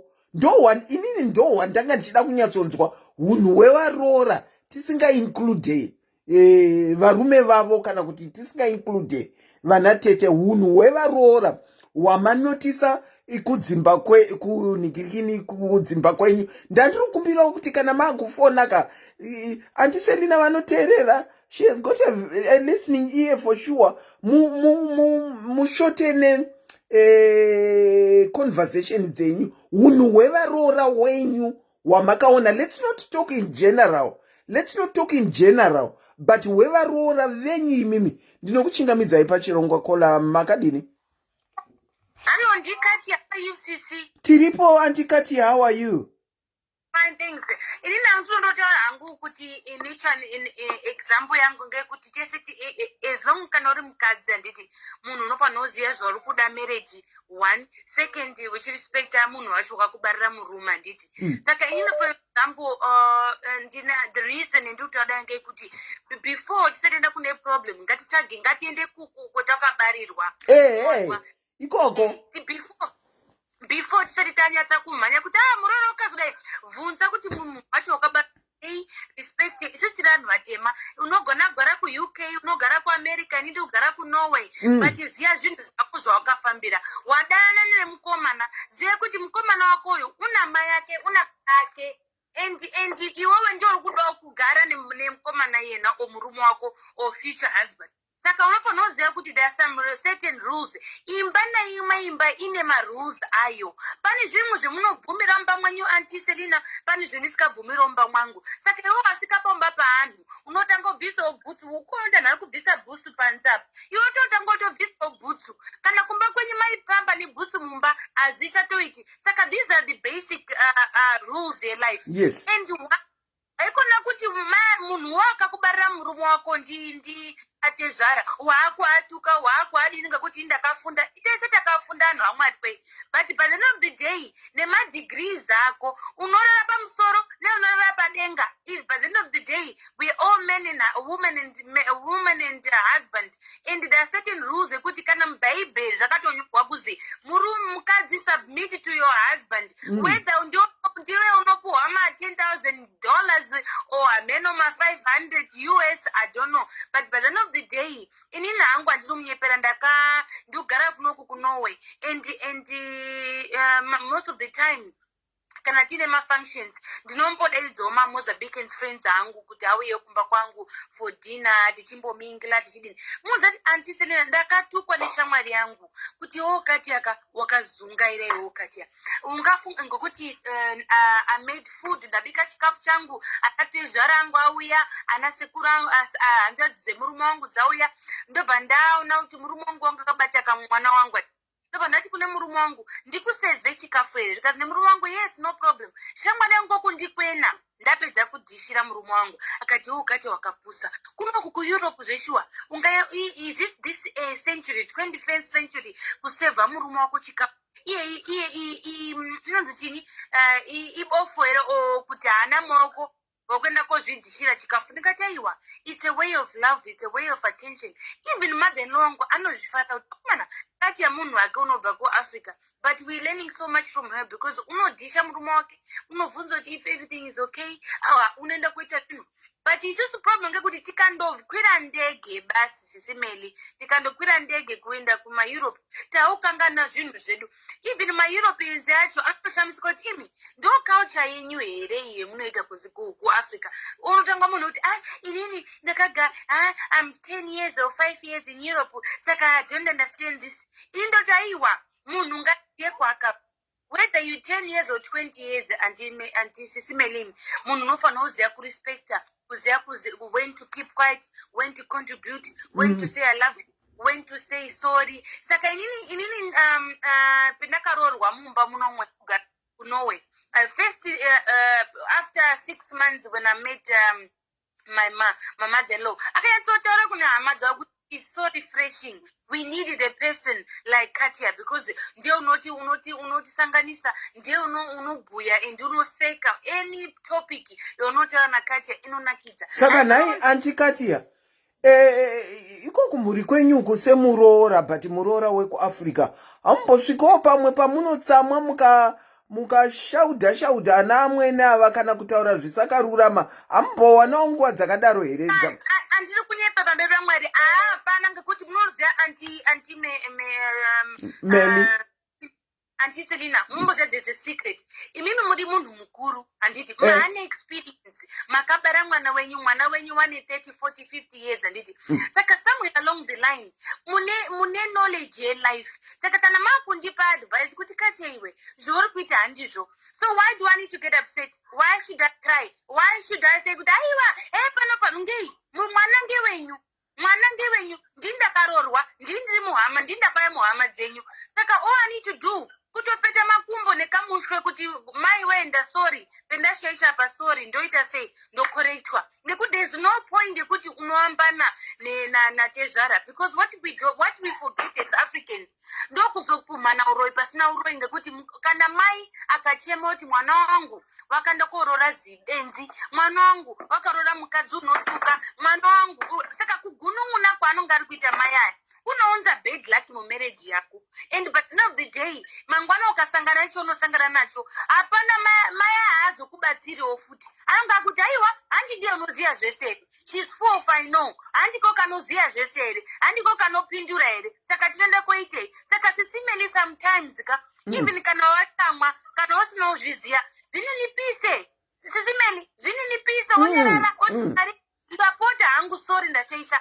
And sooner or later iwo atezora icho achatoona kuti mai kama muroora uyu zvindamutaura mawedzi ndofunga anozvifarira, next time I must not do it. Saka watodzima moto paida kutita chini moto, watodzima chini stress. Kana mangwana kana something happens unonga wakupupurirwa kuti Katia kana hako mafaults, but kano correctika kamunhu kane sense, kamunhu kanoziya hako une mafaults ake, but haachuki. Imi ungafunga kuti ungakuturika mukadzi mukuru wachembera unongati tezvada makazodai panopa, ngekuti murume urukanga kuti murume wako unobarwa. Saka in short anti Katia, muri kuti kunyange wakaroorwa kuculture dzisiri dzekwako, ziva kuzvininipisa kana wapinda mumisha yevanhu, ndo zvamuri kutaura. Thank you. See, I just want to tell you something, the reason why. Ini ndakambochitwa first marriage yangu ndakachitwa. And ndakamunza munhu aindi andipa my advice akadza akuru ainditi Katia we nyarara. Katia we nyarara. Uri kuziva kuti murume wako unoda nemukadzi wakati iwe usaenda ngoti ndo zvaari kutotsvaga. Iyena mukadzi iye uriko koko ndo zvaari kutotsvaga kuti iwe mutuke. The moment yomunotukana munobvunzana ndo pemutoputidza moto welove yawo. Saka iwe zviita unga benzi. Saka it's the same spirit unofanira kuita mumba Mwari. Mukumba kwevanhu. Kumba kuvanhu nyarara. Kungonyarara. Every family has got skeletons in the cupboard. Even kwako kwacho dziriko mama skeletons ari mumakabhodhi. Saka iwo ndiwani uda kuenda kotuka munhu kuti pano pakazodai pano pakazodai aiwa. All you need to do is murume wangu we inini hangu ndombana kumborara or I need some time kumbo travela. Zvatopera than kutanga kutoka nani. Wow, sure, Auntie Katia. Thank you so much for your contribution. And Mangez ane system. Mangez ane system kuti when you are stressed, unomutaroti I need a vacation. I need a week in Lisbon or in Portugal. Zapangane munu mtema ku Zimbabwe akupe vacation. Unobva watotuka obva wanzita kurama bag. But Mabega ko you be stressed or panis was no farira. Unoti I need some time out. Undozenda go and relax. Oh. Thank you so much. Thank you so much kuti uonesawo dzimwe culture kuti imimi makaderera kunyange makaroorwa kune vasiri vekumusha mune hunhu hwenyu hwamakabva nawo kumusha munoderera kana muri papoint yekutsamwidzana. Sisi Melly, munotona mumangeza akutoti inzotorora muAfrican. Ininika, I want the Katia, do you have a sister? Katia, do you have a cousin? Ngei, ngoti anongari kuona culture dzedu. Tinonga manya kubika tazodaita because kuZimbabwe kwacho kuAfrica kwacho that's what we do, that's what we're expected to do. Saka wazochinjire ngoti uri ku UK, wazochinjire because uri ku Europe. Sure. Thank you so much for your contribution, okay. Auntie Katia. I highly appreciate. Hanzi haikona kuchinja unhu hwako nekuti uri wabira waenda ku Europe wadi. Auntie Katia vari ku Norway. Havachinji unhu hwavo vanoramba vachiita zvavanoziva zvavakadzidziswa kupi kumusha. Varoora ndinonyatsonzwa varoora neunhu hwatiri kuona huri kuitika nevaroora vari kupinda mumisha yevanhu mazuva ano. Chii chiri kumboitika? Muri kumbopindwa nei kuti kana mapinda makuda kutopinda muchitonga nekutonga mumisha yevanhu? Tiri kushayira hunhu papi? Is it tinenge tatokonywa nevaripo kana kuti hunhu hwatinenge takabva nahwo kumusha kwedu? In some instances it can be both. Kuti kana wawanikwa wasvika kudzimba kwevanhu unoprovokwawo ugoprovokwa until you can't take it anymore. But tinoona kuti vamwe vedu tinobva tiine hunhu hwekungopopota kwatakabva kana kuita zvisakarurama kwatakabva, therefore tinozvitakurana nazvo tonopinda mumisha yevamwe vanhu nazvo zvekuti hapana akatidzidzisa way to cut off. Saka tinongoita hunhu hwedu hwatakauya nahwo. Ndinokuchingamidzai pachirongwa kola. Hello Sisi Melly. Hello. Foni yenyu iri kuita sei? Iri kuita kunge iri kubatwa iri kugwinwa nemagetsi. Makuninzwa? Imbochai kutaura futi. Makundinzwa here? Taurai chinzwa. Ndiri kutaura ndakanangana nevaroora vechimanje manje. Hunhu chaiwo kana chitaura hunhu kuti munhu uzivewo kuti unobehave sei kana wamumusha umu. Izvozvo ndo zvatinoda kunzwa izvozvo. How do you behave when you get into other people's homes? Unotoona Muroora umwe ari kutofamba zvekutosiya magaro ari panze chaizvo. Unotoona mutsetse, pamwe muri pavakwasha, pamwe muri panana atezvara. Umwe ari kunanika bhuruku rekuti magariro akaita vanhu kuZimbabwe aya, ekuti unotoona kuti baba kana ndo pavanopinda napo votobvisa musoro here kuti Zimbabwe neMuroora. Ndo hunhu hwatiri kutaura kuti umwe kuvhengezera hakuna tsekuita. Kunanika bhurugwa pawaya azviite. Pawaya paunoziva kuti baba vakatibereka vanopfuura neapo. Iwe ndo paunotinyena bhurugwa rako ipapo. Baba votoita kukota musoro here kuti vapinde. Kola, let me try and call you back. Your network is bad. Okay. Anti vauya neimwe yandandisina kubata. Hanzi kunanika bhurugu. Zvino ndichaziva kuti ndevapi papa. Profile yandandichiona iziri yandiri kuona.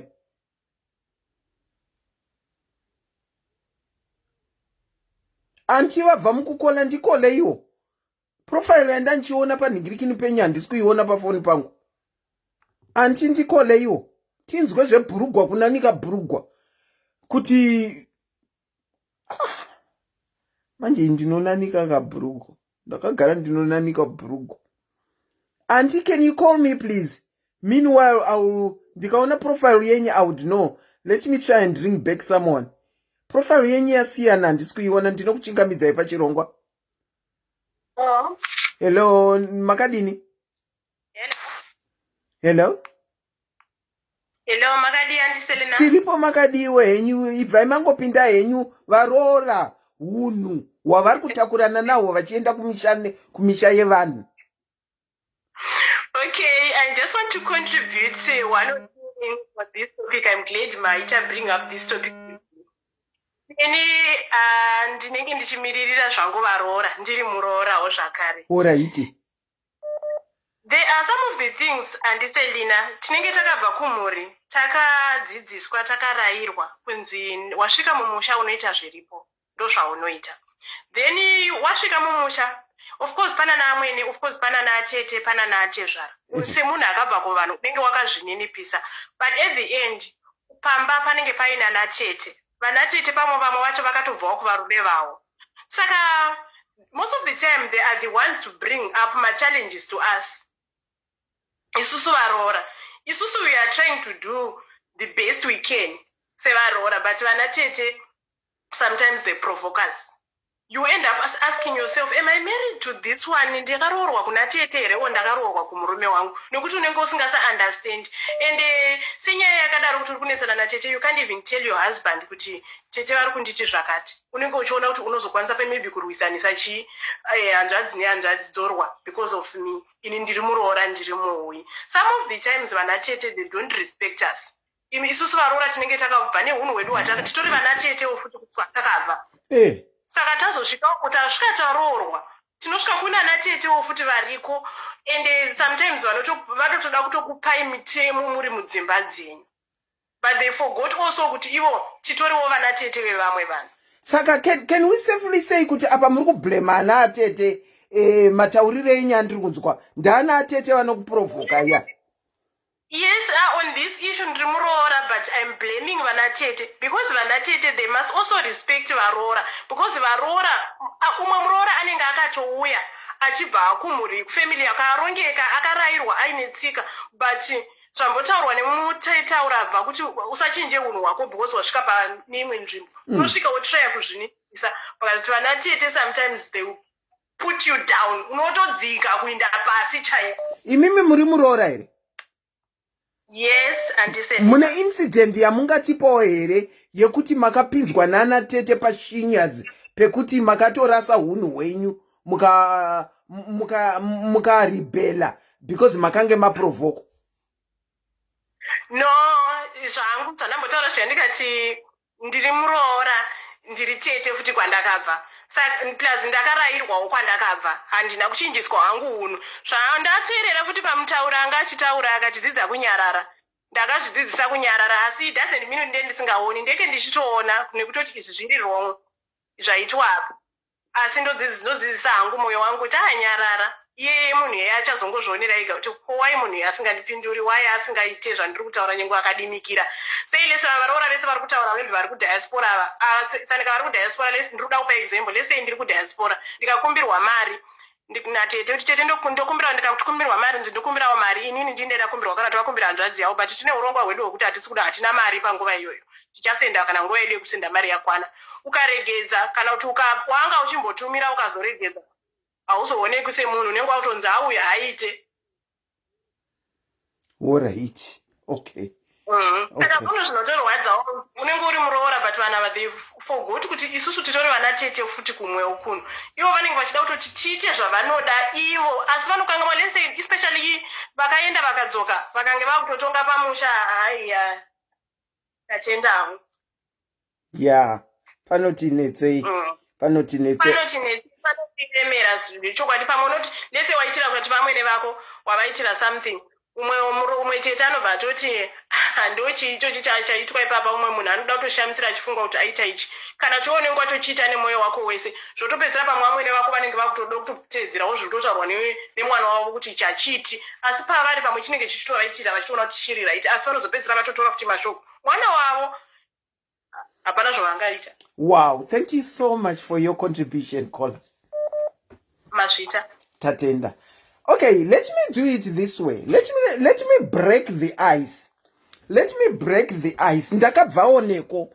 Pana kola anga achitaura ndikati kola wakutotsika mugarden mangu because inini ndakambopinda nawo nazvo. Kukura kwakanaka. Avakola vadzoka regai nditore ndikozotaura yangu so that I break the ice and havasiriwo. Kola ndinokuchingamidzai pachirongwa. Hello, Auntie Selina. Yevo, muri sei? Anatete hato ini ndakamirira varora. Anatete vanoprovoka. Makamboprovokwa he? Inini ndakapinda ndiri muroora 1. Ndina anatete 3 kumusoro kwemurume wangu. Murume wangu ndewechi4. Ariye mukomana mukuru. Ava ndichiri muroora 1. Anatete dambudziko. Makamboprovokwa here mukarasa brain renyu kana kuti mune tunhu twamama tobva natwo kwenyu twanga twakangomirira kuputika? Ndakatobva ndiri mwana akarayirwa. Ndikapinda mumusha ndichitoro hunhu.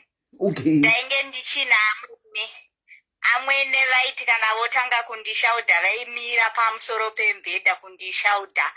Anatete vachitiwo hapano kada kutonererwawo pagare. Ndaudzoka sisi kuti zvakaoma zviri uku. Baba nditi unongonyarara usaudze murume. Wozi iwe murume haatore masaidzi. Ukamuudza kuti mai vangu vadai kana kuti hanza dzako dzadai. Vana vamai vake ndimai vake iwe uri mukadzi wake. Saka unenge watomisa panguva yakaita sei yakaoma. Ndikangonyarara. Vaita zvakawanda ndaingonyarara semuroora munyowani. Ndakatodzidza kuna sisi wangu. Asi zvanga zvakaoma Auntie Selina. Bva mazodii paya asi? Tete manje bhozi anatete pampane 2 anatete vakadzoka kuvarume. Saka zvambotaurwa noumwe kola zvekuti anatete vakadzoka kuvarume. Vanenge vakuda like kakufikisa kuti ivo vakatadzira kugara mudzimba dzavo. Vanenge vane kakutonga keke sezvandataura kuti murume wangu ndewechi4 ariye mukomana mukuru. Apa anatete variwo vahombe kwaari. Saka vainge vatoneka kutonga keke kuti tisuchi vahombe. Nekutotonga futi hanzvadzi yavo yacho. Tete vahombe nanhasi vandodedzera kuti ndina amai pamumusha pamba. Asi takazvitarisa inini ndindofanira nge ndichinzi ndina amai bhozi ndini muroora mukuru. Asi ivo tete vanotozviti inini ndina amai vanozviti ndivo amai kuvarume vevanin'ina vavo. Voti ndamai kune sisusu varoora. Tongoti everyone ari pamba ndivo vanozviti ndivo amai nekuti ndivo musikana muhombe. Saka zvakaoma ndirimo zvangu mumusha imomo. Asi unotonga unoti kunyara nekukipa distance kwavarika ndokutoti zvitoita bosi mukange like muchimixa nguva yakareba navo. Idambudziko. Wow. Aiwa anatete aiwa ini ndabvuma hangu inini kwangu hadzandane muroora kumba kwedu. Havasati varoora havanzadza kusaka handingataura kuti varoora vangu vakaita sei. Ndikutaura ini ndakazvimirira kwangu kwandakaita sei kwandakaroorwa. Zvakaoma. Unotopinda utori munhu kwaye. Saka ndakazonoti ndakazombopindurawo. Anatete bati kutaura chokwadi amweni anombobvira ndakapindura. Kusvika vashayika ndaitongovapo respect samai. Saka imimi semuroora munombowanikwa muri on the wrong side. Hamuna everything good. Aiwa ndakatopinda ndiri right. Asi kuprovoka kwewe handiseti ndinombotanga uchanyararaka. Ozopedzera wapindura. Ivo mukupindura imomo unozonzi muroora uyu nekuti wapindura but ndo vanenge vakuprovoka anateta. Alright. Aiwa, tiri kuzvinzwa. It looks like anatete havasuduruke. Kunyangwe ndikaramba ndichiti varoora vemazuva ano. Vari kupinda mumisha yevanhu vachirasa hunhu. Vachisvika pakuda kutopa madecisions nekutonga mumisha yevanhu. Still tiri kuramba tichidzokera tichipointa anatete. Ina ndinotombopinda Auntie Selina. Ina ndinotombopinda musha mevanhu ndichitoda kana ndakatopinda inini family yandakaroorwa inini. Yainge tori family yekuti vanhu veve vanga vasingashanyirane nehama. like dzekwababa wavo kana dzekwanamai vavo vanhu iye vadongozviraramira like life yavo zvimwe zviyazviya saka makamanedza kuvabatanidza. saka ndakamaneja kuchifambirana nehama dzekwatezvara dzekwamwene ndichienda kana kumafangsheni kudzinamo chero nanhasi inini ndini the one ndinotoita zvekutobatanidza but ivo nanhasi vari kamwe keke kuti vanodongozviraramira life yavo but inini nekuti kwandakabva ndakatakakura tiri vanhu vekuti chero mafamily takabatana wanga usingatoziva kuti ndokwameguru ndewokwani but ivo vane kamwe keke kuda kungozvidistenza kune mafamilies handimi kuzvona.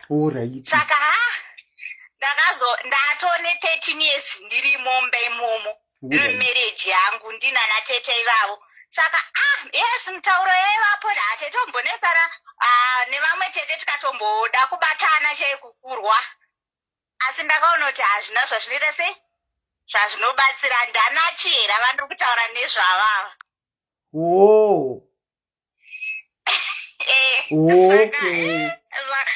Aiwa toita zvekuzviro adundundudu kuti tisanani anachera hatinzwarwo. Zvakaoma anachihera vanenge vanonetsa kunyange tatrai kudismisa nyaya yanachihera vanenge vanonetsa. Thank you so much Kola for your contribution and well done to you kusvika mhuri yevanhu uchida kunobatanidza vanhu vakange vasingatofambidzani zvachose. Well done to you. Kana nanhasi handiserina ndichiri kutobatanidza kana nanhasi ndichiri kutobatanidza asi kuti ivo sevanhu vakatongokura unoziva kuchinja vanhu vanga vakura zviri mavari asi zvatonani zvanani. Aiwa vana vangova ndakazvarawo kuti vazivewo family yavo ndizvozvo zveshuwa. Well done to you Kola. Thank you so much for your contribution. Okay, thank you Andiselina. Alright, ndatenda hangu movata zvakanaka. Regai nditrai kutaura yangu story whilst I try and call back people that have called. Yangu yandandichinyara nayo nekupinda munhingirikini. Ndinokuchingamidzai pachirongwa maswera sei? Aiwa, maswera seiko. Taswera kuti although hapo muri sei although hapo right. Vanatete siyanai nevaroora kudzimba dzavo. Ndohonzeri here wedi vanatete ndohonzeri here because tine varoora vari kupinda mumisha yevanhu. Ndohonzeri zvazvakuti mari yabhuti vangu mumba mabhuti vangu wakauya pano iwe usina chinhu bhuti vangu ndovanoenda kubasa ndovanoshanda komaiguru havashandi mubedroom here nai vatete ingati vatoshandukwa kuita kunge nyama usiku hwese nabhuti venyu. Vanatete ndo vanhu vatori honzeri dzakatoipa wese zvekutodaro vanoda kupinda mumafinances vagopinda pese senge ukawanikwa nabhuti vacho vanenge vane mari dzavo unopinda pachaiti because unenge uchingorangaridzwa every time kuti wakauya vasina chinhu pano zvinhu zvabhuti vedu izvi imari dzanhiki vedu antimaona ndo zvavanotoita. Saka indoda ngoti vanatete siyana nedzimba dzevaroora to enjoy their marriages. Handiti kana vaita maflop avo vachiita maflop they will come and look for advices from you. Handiti musaenda kunopindira dzimba dzevaroora nehanzvadzi dzenyu. Let them fix their own issues and their own problems mudzimba dzavo. Kana zvazonyanya kunetsa they will come kana chida advice yenyu ya kwamuri. Imi enjoyai mamarriage enyu muri kudzimba dzenyu. Mosiya vana avoenjoyawo mamarriage avo kudzimba dzavo. Handitika ndo zvanoda kuti ndingotaura ndingodzana kuti chava nokuti seke ma-returning soldiers aya ma-returning soldiers anenge akabvawo kuhondo aya akadzoka kumba unotochiona kutochiona unenge utofirei kunzi kunge iye akadzikwa kuita sokuti iwowo wakakondoripitawo kuti abviswe kudhingikiri kumurume wake kwanga ari kokoko. But it's not nice because mukangoziva kuti nemiwo muri varoora kwamuchaenda mukangoziva ipapo muchatanga kubatawo vana vamwe vanhu zvakanaka. Ende pai zvokuti handizvo zvabhuti vedu tinoda kugara takukorekta ipano vanatete varoora vanotoshanda. Kuzvarirwa mwana hakuna murume anogomera mwana mukadzi ndiye anogomera mwana. Kuzvarirwa mwana kushanda kwakuti kushanda ko mwana wacho ndonabva kudenga naandiselina kwati ndichishanda chana pamubedroom handishandi. Taisa consider ivandiselina vada kutaura zvamuzike imi mubedroom musati ina handizvione kunge kushanda indozviona kunge kufadzana kwevanhu vaviri. Hamusweti here bedroom? Unosweta saka kushanda saka ya maintaining kuti ana atete ndo honzeri dzinochinjisa varoora. Ndivo. Asi nhai misisi Melly, imimi muri muroora kwamakaroorwa iko. Mune incident here yamakambobvarukira yamunoti ana atete vakandichinjisa ndikambobvarukira. Ndatsamwa. Inini hangu vanatete vangu ndakaita zvokuti ndakaroorwa mufamily muna natete vangu chingori tu vadiki. Anoona. Vadiki. Ndakatovakudza. Anoona. Asanga ari mukuru angaita sokuti mukuru wacho. Akanga zvokutoda kumbondibata tikatozonyatsozombotaurirana chaiko zvakaudza zvokuudzana chaiko. Handimoona. Kuti aiwa kaudaro iwe antu kwakaroorwa autondiudzi zvokutoita iwe autondiudziri izvozvo tsikama. Anoona. Saka zvokuti ndingoriwo mukuru hapana unoita mabashwa akawanda asi vanonetsa. Makatombomissidzana. Ndakatombopira handina anga ari mwana mudiki auzomisidzana naye asi unongopindura zvaunoda zvidarika. Alright. Anoona. Kupindura ndakatombopindura so vanatete ngavangoziva kuti kumarriage haisi a bed of rose yekuti vanofunga kuti zvese zvavanoda kune hanzva dzavo inogona kungozviita. Mukadzi anotoshanda ari mumba imomo, it's a duty, it's a job rekutoti anosara achengeta vana achitsvaira mumba achibika itori basa pachezvaro. Ndosaka kuina namadhumbe vanoshanda mudzimba dzano vachibhadharwa because ibasa. Saka mukadzi wo kana ari pamba pakachitoitawo basa kuserera achiwachira munhu mazihovhorosi kana kuwachira munhu mazikamaflash kana kuwachira munhu maziuniform emapolisi kana ameno whatever. Anoona ngava appreciate kiri mwana umwe munhu ari papo. Anoona vakagona mwana umwe zvipapo mazvinenge zvakatonaka. Saka vanateteka ngavangodzidza kuti ngavasangofurupusha kana vatete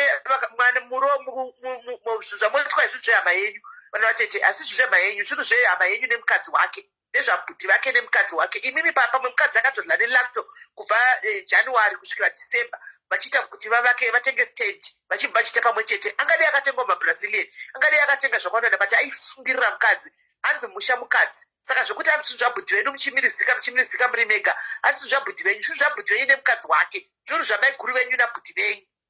Handimoona. Saka madhana baba vanati vangogadza ndo vanonyengerana vamwe nekana tete ndo vanonyengerana mai vavo ivo matending soldiers vanonyengerana nati mai vai vavo kuti kupi zvikazodai kuti vana mai vamwana mai vanamboshata vana vatete ndo vanonyengerana nayo. Kazhinji maincidences akawanda kana mai varipo to say the truth mai vanoitwa 10 around nana atete ndo vanenge vachivafurira zvekutaura. Pane vamwana amwene vakashata zvekushata zviya ende uye kune vamwe varoora vakashata zvekushata zviya zvokuti vanobva kumba kwavo vari chavhiriri chekuti vachangopinda mudzimba mevanhu vanoita zvisakarurama vagonyonganisa vanhu variko futi tigoita ana atete vakaita sekudaro. Ndinongokutendai necontribution yenyu. Vana atete tanetsa.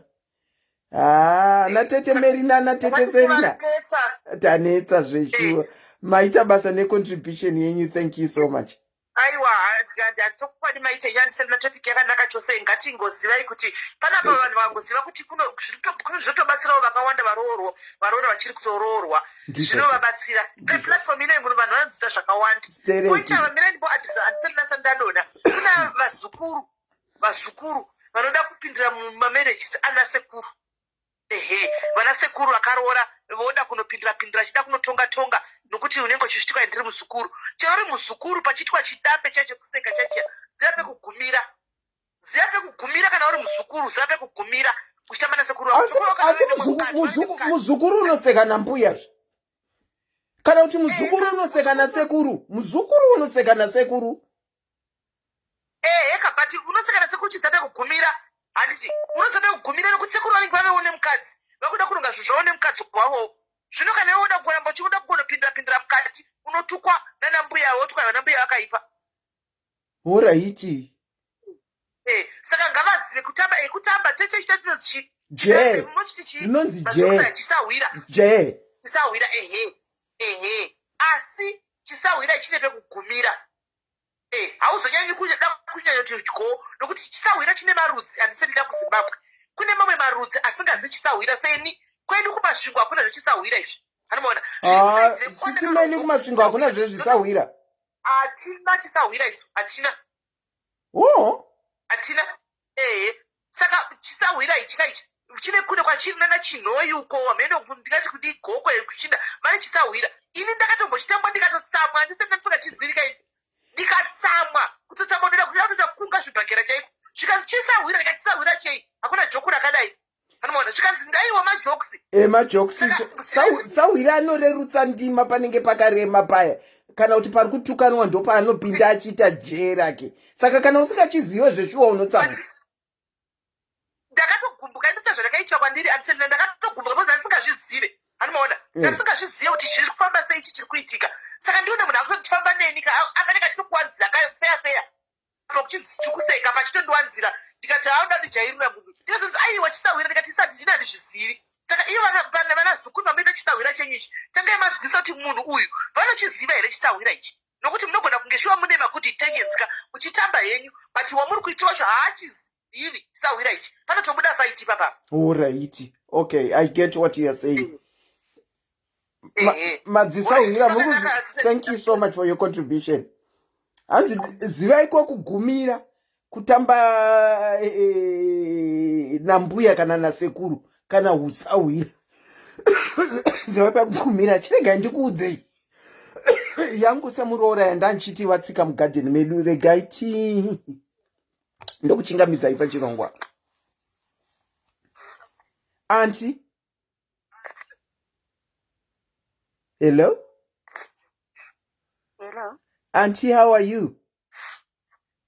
I'm good, thanks. Auntie Selina, how are you? I'm good. It's nice to hear from you. You can go on. The platform is yours. Thanks so much, Auntie Selina, for taking my call. Yendango comment on the side Varoora. Varoora. Isusu like I would say in rimwe wevaive kuti ndakabva kumba kune vanhu kuti aiwa ndakanzi uri kuenda kumba kuna mai varikoko ndimai vako. Okay. Ndakasvika zvichiwa kuchingoziva kuti aiwa mai ndimai.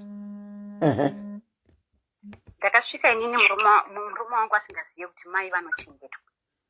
Kana muchienda kumba munoenda kumba makatafuta mapepabhegi. Kana winter yosvika munotsvagirawo mai bhutsu anga asingazive izvozvo. Kuti kana muchienda kumba munotakurwa chikafu munodi anga asingazvizivi asi I made sure patinonzi tiri kuita rujeni yekuenda kumba yekuenda kumusha ndinotononoka kubva kubasa ndichinhonga kuti ndiwane chekupa mai. Okay. Saka I believe kuti hauende uchiti ndida kunovanetsa ndida kunovaratidza but matambiriro avanokuita vapedza kutambira zvinhu zvako vaisa pasaidi vobva vati ina handiudzirwe nemutorwa asi vapfeka tenesi yako vadzirwa asi vari kufamba vachiti handina mutorwa anondiita chipa.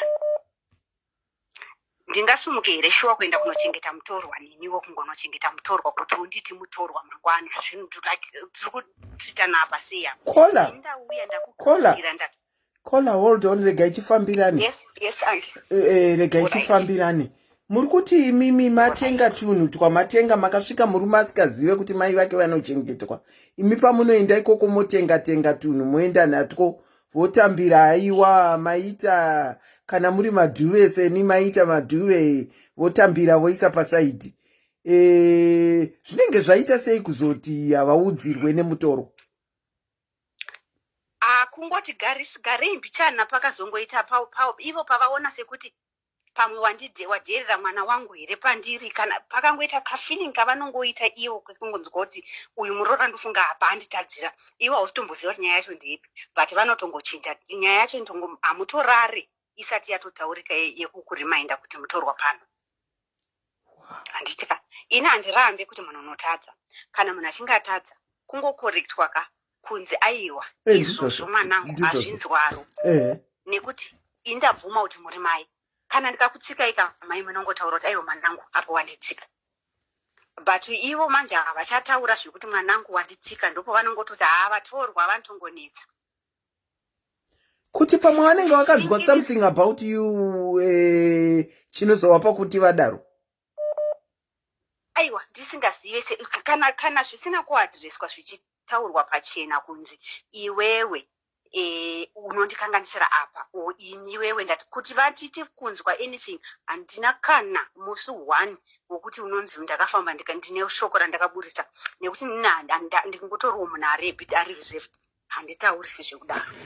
Ende ikoko ndichisvika mumba macho imomo ndakangosvikonzi ava havataurwe navo vanoroya ava vataurwe navo vanoroya. Ndiani aikuudza izvozvo?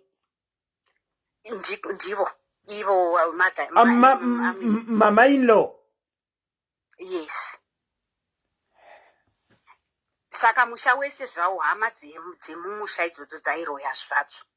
Saka dzadzisingadi dzadzingataurwe nadzo. Saka kutosununguka uchikwazisa vezasi kana vekumusoro zvanga zvisipo ndava vese vaidini vairoya. Ende izvozvo hazvina kumboita kuti ndide kurwa navo because handizvizivi asi ndakangoti nechemumwoyo handijaje munhu kusvika andiitira zvaanondiitira. Indinongoona munhu ari zvimwe chete. Kana munhu achingonimhoresa ndinongokwazisawo saizvozvo. Kusvika wazondiroya ndazoziva kuti unoroya kana kuti kusvika wazondibira ndozoti uri mbavha.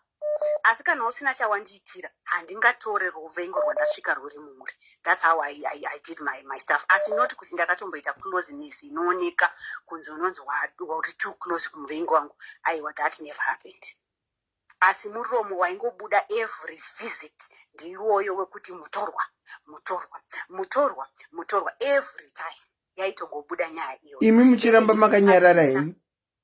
Aiwa, hakusumudza kungo takatongoudzwa kunzi mai havapindurwika. Ndozvatakakura tichitongoziva pachivanhu pedu mai nyango vakatadza vakadi ini mai yangu hanambopindura.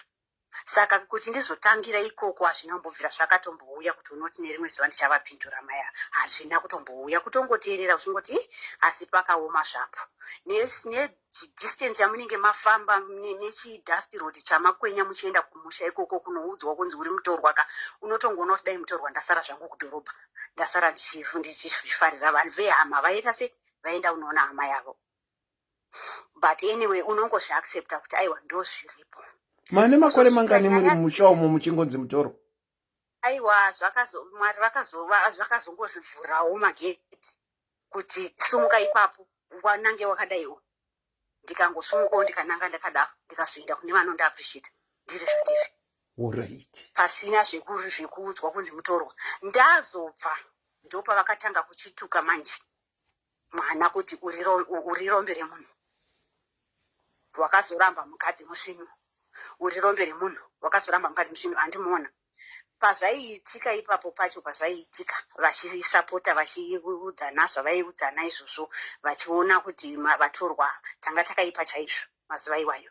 Asi iko zvino nekuti wazosuduruka manje zviya zvekuti maybe paunenge usipo ndo panozotanga kuonekwa kunzi inga takaruza paya tichiteera iwo ma5 cents aya takaruza mari dzepepa.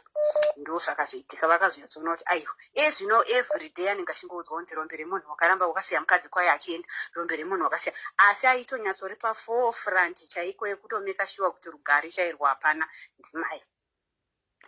Wow. Saka chete kuti pampasina sepanhu pasina anatete vekuti unoti aiwa nanditete vaindifurufusha vanhu vacho vese vakomana hapana. Yanga itongori direct namai.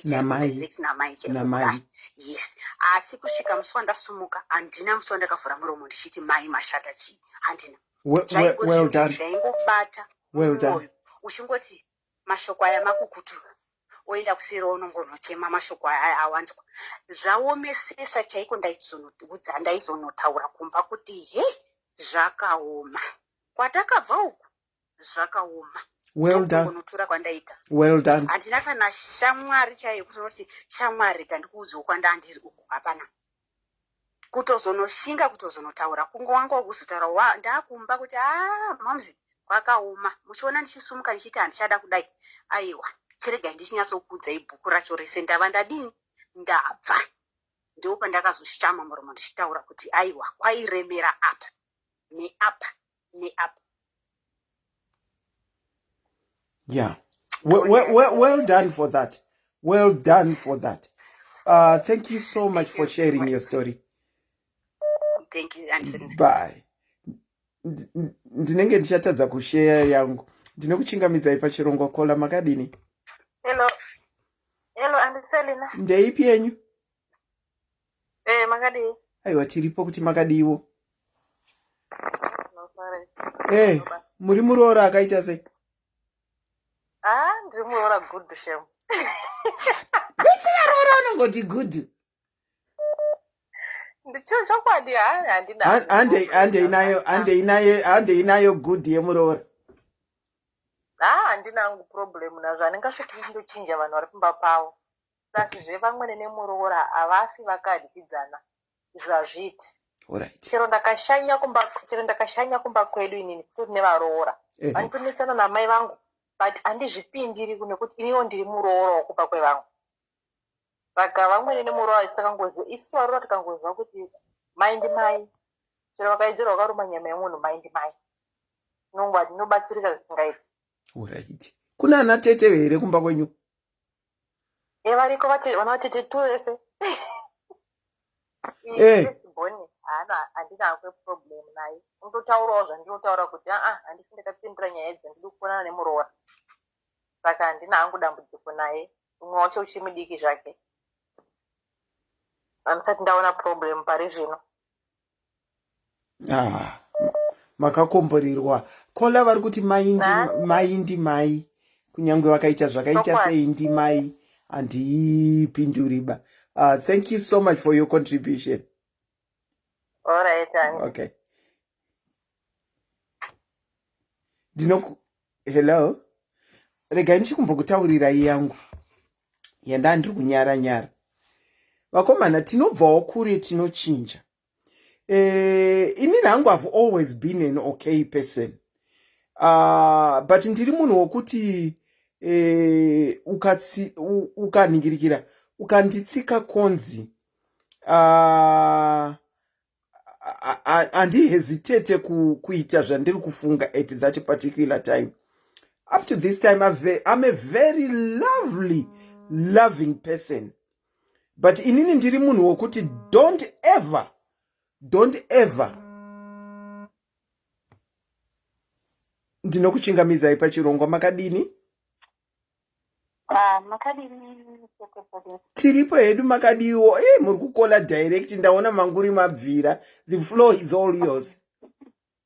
Thank you. Ndoda kutenda nenyaya yamuri kutaura. Yakaoma. Makaisa paloud here? Yes, ndakaisa paloud. Ndokumbirawo kuti mutibvisire. Okay. Ndatenda zvangu. Okay.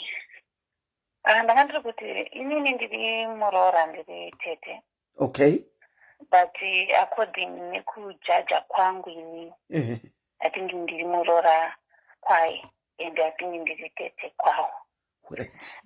That according nekujaja kwangu nekuti beno vamwe vaizojajawo ndo vaizotaurawo the other side. Okay. Vandisingazive inini. Asi mataura manga muri kuvhunza mukati varoora vakamboita sei. Saka ndichataura maybe zvandinoonawo zvinoitwa nevamwe varoora. Okay.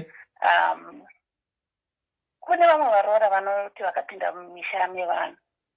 Instead yekuti vasvike vachiedza kubatanidza vanhu sevamwe vanga vari kumbotaura, vanosvika vachiparadzanisa vanhu nokuda kwekutaura.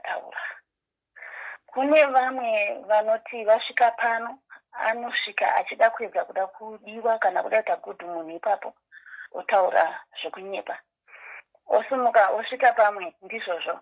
But chatinokanganwa ndechekuti time will catch up. Yes. Vanhu ivavo vamuri kunyepa vachazonyatsa kuziva ma-true colors ako munhu iwe uri kufamba uchinyepa. At the end of the day unenge wava uchizozikanwa wakutsvaga futi zvimwe zvekunyepa kuti vanhu ava vakadai. Saka kune vamwe varoora vanopinda vane ma-behaviors asingaiti. Kana ndiri kuti vanopinda vane ma-behaviors then ndochitange ndinodzoka kumashure kwokuti when we are talking of nyaya yemuroora natete inyaya yebehavior yawakakura nayo munhu. Yes. Ashigone kuti uzoti mukadzi mukuru wakunochinja behavior yako very true. Wakakura uchiita uchiri mwana ndo zvaunoenda zvakunopresenta even kwauri kuenda. Kune vamwe vana vanomisidzana nevabereki vavo vari mudzimba mavo mavakaberekwa. Munofunga here kuti munhu iyeye akazenga aenda kuna amai vevamwe anokwanisa kusvika achinorespekta kana kunyararira kana kuziva kuti let me walk away when things are sour like this. True. Munhu anoziva kuti inini munhu achara kuti mai vangu vanoroya akanga aenda kwaari kuenda akanga asvika akaona kune zvinhu zvisina kumumirira zvakanaka munhu iyeye futi anosvika kuti amwene wangu anoita se vanoroya kana kuti anosvika achinotaura mazwi mamwe asingaite kwaari ikoko. Mwavo zvindiri kutaura kudaro kune vamwewo futi vana tete vasingagashire kana kuti vasingagone kurumura hanzvadzi dzavo kana dzichinge dzaroora. Ndo panotangira fight. The fact yekuti havasi kugashira kuti munhu akura anemba yake. Saka hatigone kuti titaure nenyaya dzaana tete tisingakwanisi kutaura nenyaya dzevarume vacho ivo vari kuita izvozvo. Nokuti problem iri kutotangira pakuti munhu wacho watiri kufambira kuti taendera ndanoroorwa iye pachake haasati amachiwa enough kuziva kuti no I now need to kuti ndibve palevel yandiri ndichikwanisa kumira sababa. Saka anoramba achingova mamis baby zvamuri kuronga mbamenyu munoramba muchidzokera achinotaurira masisters kana kuti vana mama tiri kuronga kudai otomboudzwa decision yabva kunana mama ndo yakuzouya yakutaurwa mbamenyu kuti aiwa atinge tichafanga haisiri ari kuita that decision iri kubva somewhere else. Saka zvimwe zvacho zvatinonetsana isusu sevaroora kana tisana tete nana amwene zviri kukonzereswa neuyu munhu yasiri kukwanisa kutsurwa pamba chamugone kumutsura kuti ndiye breadwinner pamba chamugone kumutsura nekuti muri kungosekerera zvaari kuita muri kutadza kumutsura zvakanaka kuti look mwanangu yanawo munhu mukuru there's a certain behavior yakutarisirwa kana munhu achinge aroora. Saka nyaya yachona inoita ichiflare everywhere.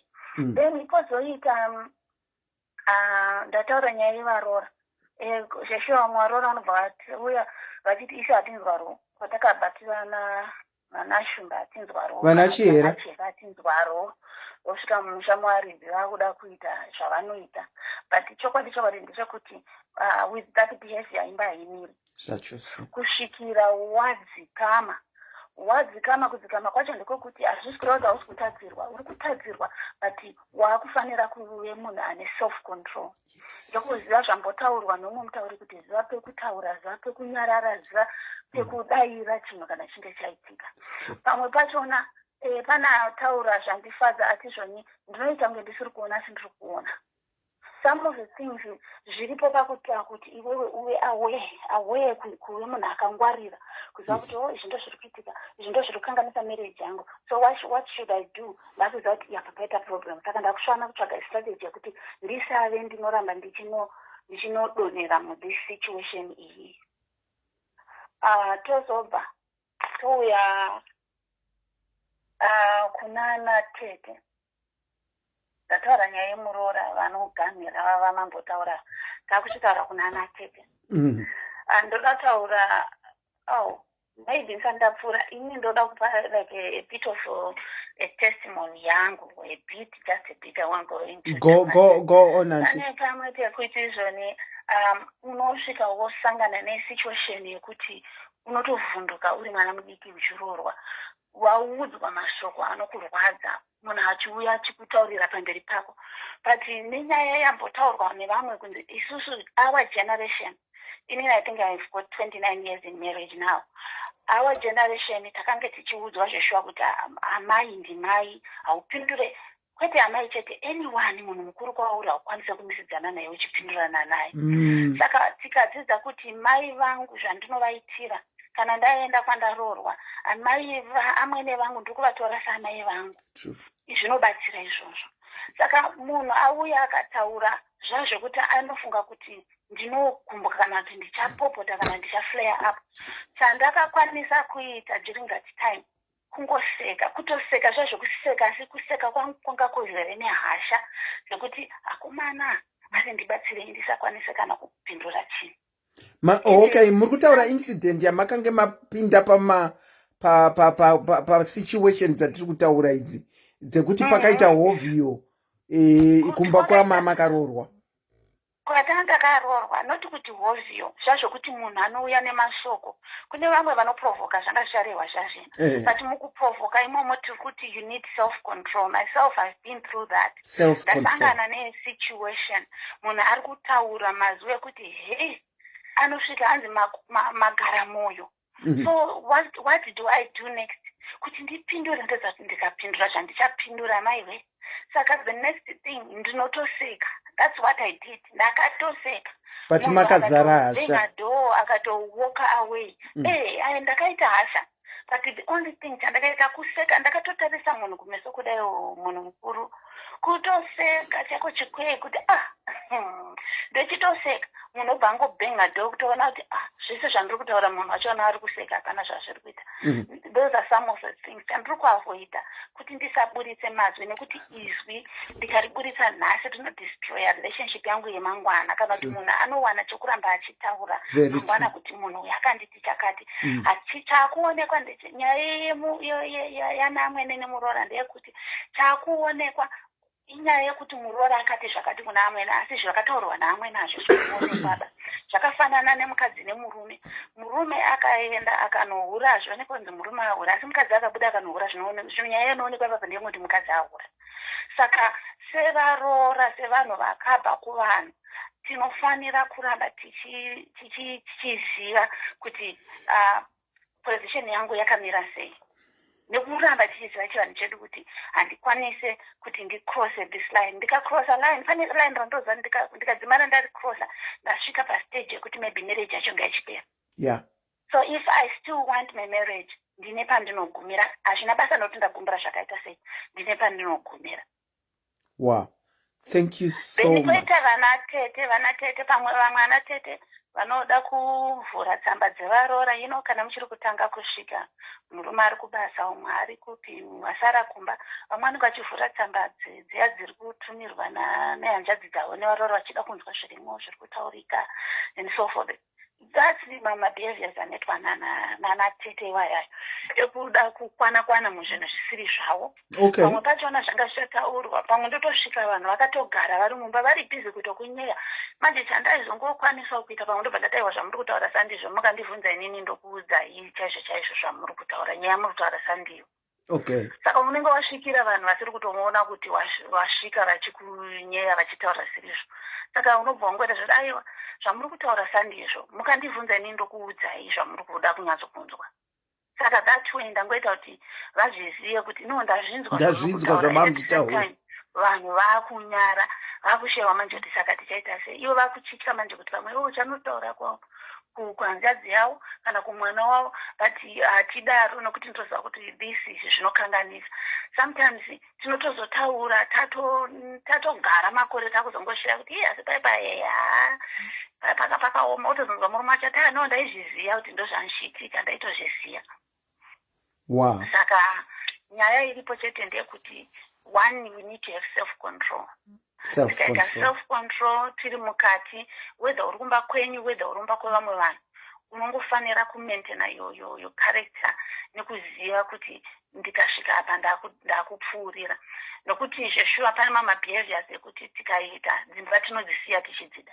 Ndo paya pekuzonge wakuti wabuda mwakutanga kufunga kuti ko ndakaitei denda kati. Kana zvaoma kana uchingoona kuti zvaoma wakuda kubuda zvakanaka. Mukabuda zvakanaka munocreate a good environment for vana vamunenge muinavo.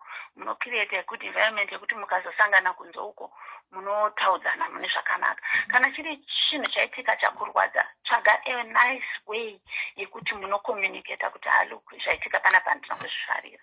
Inini I'm one of those people very good at that, especially vanatete nabamnini masiblings ndinokwanisa kuita izvozvo and as long ndikuziva zvandiri kutaura handisi kunyepa. It's good to say out pane kuti uzobhesta uchiramba uchinyarara say out zvauri kufunga kuti apa pakanganisa asi haikona kuva munhu anongoti iwewe ndinoda kutaura usingade kuti vamwe vanhu vataure nekuti iwewe unogona kunge uri wrong foot. saka mukutaurirana unokwanisawo kuona ma-mistakes ako at the same time uchida kuti vamwe vaonewo ma-mistakes. Saka toda kuita hanzi kandiroenda kandirodzoka kudzidza uchiitawo kuti vamwe vadzidze kubva kwauri. Mazvita hanzi. Thank you so much. Well said. Thank you so much, Kola. Hanzi kandiro. Sorry, auntie, hello. Musati maenda pane vamwe vaivambotaura kuti vamwe havabvumidzi zvazvo kunzi hakubvumidzwa kutaura nevamwe vekune dzimwe mhuri kana vakaita sei. Vamwe vacho vanozviita izvozvo nokuti havadi kuti behavior yavo muizive imimi muchiri kusvika imimi. Because vanzi vati mukataura nevanhu muchaudzwa zvamamiriro avakaita. Avakaita ivo manje. Saka vanoedza by all means kuvharavhara kuti musanzwemi musaende uku muchiudzwa zvavari. Alright. Yeah, that might be a point yamuri kutraya. Vanenge vachikutraya kuvharidzira unhu hwavo hwavari. Saka mukazoenda kuna ana nhingi nema-next door avuri kunzwa kunzi vanoroya, munononzwa zvakawanda. Alright. Pamwe ivo ndo vari kuroya. Alright. Thank you so much, Kola. Wow. Mangozvinzwira zvanga zvichitaurwa naKola. Hanzi dzimwe nguva kuzvidzora kwakanaka. Asi munozotaurirana 9-0. Ndinokuchingamidzai pachirongwa? Hi, Auntie Selina, munofara here? Sinofara kuti muchifarawo? Sinofara. Inini hangu handisi Muroora and sandarorwa, but my hope is and good Muroora pandichazororwa to be a blessing to the family that I will get married to. Okay. Dan chitere chirongwa chamuri kutaura, I think it's a good topic because tese tinotodzidzawo. And so everyone munanga achingofona matombobvunza mukati ako mese zvamungori vana good Muroora saka avanozoshata vanobva kupi. So I was thinking kuti most of the time vananoti hunhu hwakanaka kwamuri hunokwanisa kunge husiri hunhu hwakanaka kune imwe imba yauri kuenda. So semunhu akangwara, I think it's nice kuti unoenda kumba kwaunenge waroora with an open mind and uchiziva kuti unokwanisa kutambirwa zvakanaka kana kuti unokwanisa kusatambirwa zvakanaka. And from there, you'll be able also to read. You don't have to be too good. You don't have to be too bad. Just be you. And so you should go there with an open mind, knowing that but what are you going to do? Kana zvinjadaru, kana zvaipa. Yes, kana zvaipa. Then one thing I would advise people, of course, and Aurora, but I think family yacho ona kuti vanhu vakamira sei, you don't take side because no chavavinga murume, and so murume it's not like you have to tatavinga chatisingawane kumba kwedu inyaya yekuti ndora tavinga kwatenge taenda. So I think people should know their place. So our place is not to change things that were there, but for us to adapt. But when adapting, it doesn't mean that you're going to change yourself. No, you are adapting to what is there, but do not let people take you out of character. So you should be strong. Kola? Yes? Mata amuzi married? Yes. Okay. Ndira kuti mudzokorodze mati kana maenda kwa unenge wawanikwa, do what? Do not let people do what? I said you should learn to adapt, but you shouldn't come out of character. Of course, unezawaba najo, but you try to blend in. Well said. Of course. Vanokuita zvakaipa, but iwewe you should also remain strong in your character so that you won't be moved kuti uyandiita chakaipa ndoitawo chakaipa, because zvinazvisova chakaipa nechakaipa. So at the end of the day unofanira kuziva kuti the battles to fight, because you are already on the losing side, because hakusi kumba, in as much as we know, yes, kumba kwenyu, but hakusi kumba kwenyu, because no one ukaporonga ikoko hausiweko. Ndizvozvo. Well said. Iwewe ita zvinhu zvinoita kuti pandega, in as much as kumba kwenyu but wakamira wega. So you have to be careful. You don't have to be too good. You don't have to be too bad. Just be yourself and stand in character. And I want to say a story iri funny yandakanzwawo from shamwari yangu iyakarorwa mu Cameroon. So this girl akanditi pandakaenda kumba kwemurume wangu because ishamwari yangu atinoona kuti uyu anomboita pamuromo handiti saka ndikato achitotaura hitanzi inini pandakaenda kumba kwehusband yangu yakatondiudza kuti kana uchifunga kuti uchauya pano ukaida kumutsa nasisi vangu nanamai vangu kanganwa because ndiwo unoenda, which is also murume wakaimudza kudaro. Exactly. And but not kuti he was saying it out of isada mukadzi wake, but nekuda kwerudo kuti akwanise kuva munhu anopinda mufamily okwanisa kublenda in. And I'm sure also from the other side yemurume dzinohanzvadzi dzedu dzinofanira they should be responsible for bringing these people together because ndiwe waunza Muroora, ndiwe une family. So you should also train Muroora paanouya kuti izvi zvatinoita kwedu ndo zvakati. So he should stand firm because iye ndiye aunza vanhu ava in the same place. So akatovaudza kuti kana uchifunga kuti uchauya pano uchinetsanana navatete kanganwa because iwe ndiwe unoenda, which is true because ndiye mutorwa. So in that way hanzvadziwo inofanira kunge iri munhu ari fair anoudzawo vanhu hanzvadzi dzake kuti aiwa imimi kana mufunga kuti muchakanganisa Muroora ari panapa aiwa ini ndomira naye because ndiye mutora ari ega. So in that way I think it's a good way of bringing families together. So the vanhu vane most important role apa murume anenge aroora iyeye ndiye anofanira kunge stand firm knowing kuti apa ndikubatanidza nemumhuri neasiri wemumhuri. So he should be the one to mold this. And on the other hand, sorry ndakutaurisa, but on the other hand also isu semafamilies Muroora anobva pafamily which is amai nababa. Isusu is a role anamai nanababa kuti tidzidzise vana zvinhu zvakanaka and kuvaudza chokwadi because they shouldn't all expect things to be rosy because things are not going to be rosy. So they should because I think that's another thing kuti unoenda uchiexpect kuti ndichanodiwa sterek aiwa but vanofanira kuudzwa chokwadi kuti kwauchaenda zvinhu zvinokwanisa kudai zvakadai. But iwewe you should also stand firm in your character but usanokanganise kwawaenda because also you are representing maparents ako. Saka iwewe ukanosvika uchipopota watodzinzaresera kutongozikanwa kuti unopopota stereki ukanosvika wakanaka wakunoratidzawo kuti kwaunobva kunobva vanhu. So this is hausi kuzviitira iwewe uri kuzviitira nekwaunobva. So I think that's all I have. Thank you so much for your contribution. Ari kuuya kuzokanda pakitchen rini wekwenyu? Handizivi zvangu but I don't think ndiriko kumangezi koko I think zviri nani. I think zvemasadza ita zvinombonetsa. Saka hamusi kutsvaga wokukukandai pakitchen, muri kutsvaga wokuti takaenzana. Aiwa, and I think my hopefully munhu wandinaye mungezi but I think zvemasadza eaters ndokunozonyanyonetsa nenyaya zvevaroora nevachii.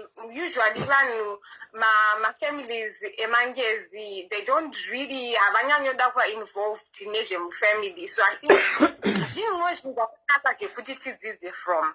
Zveshuwa. Thank you so much for your contribution, Colin.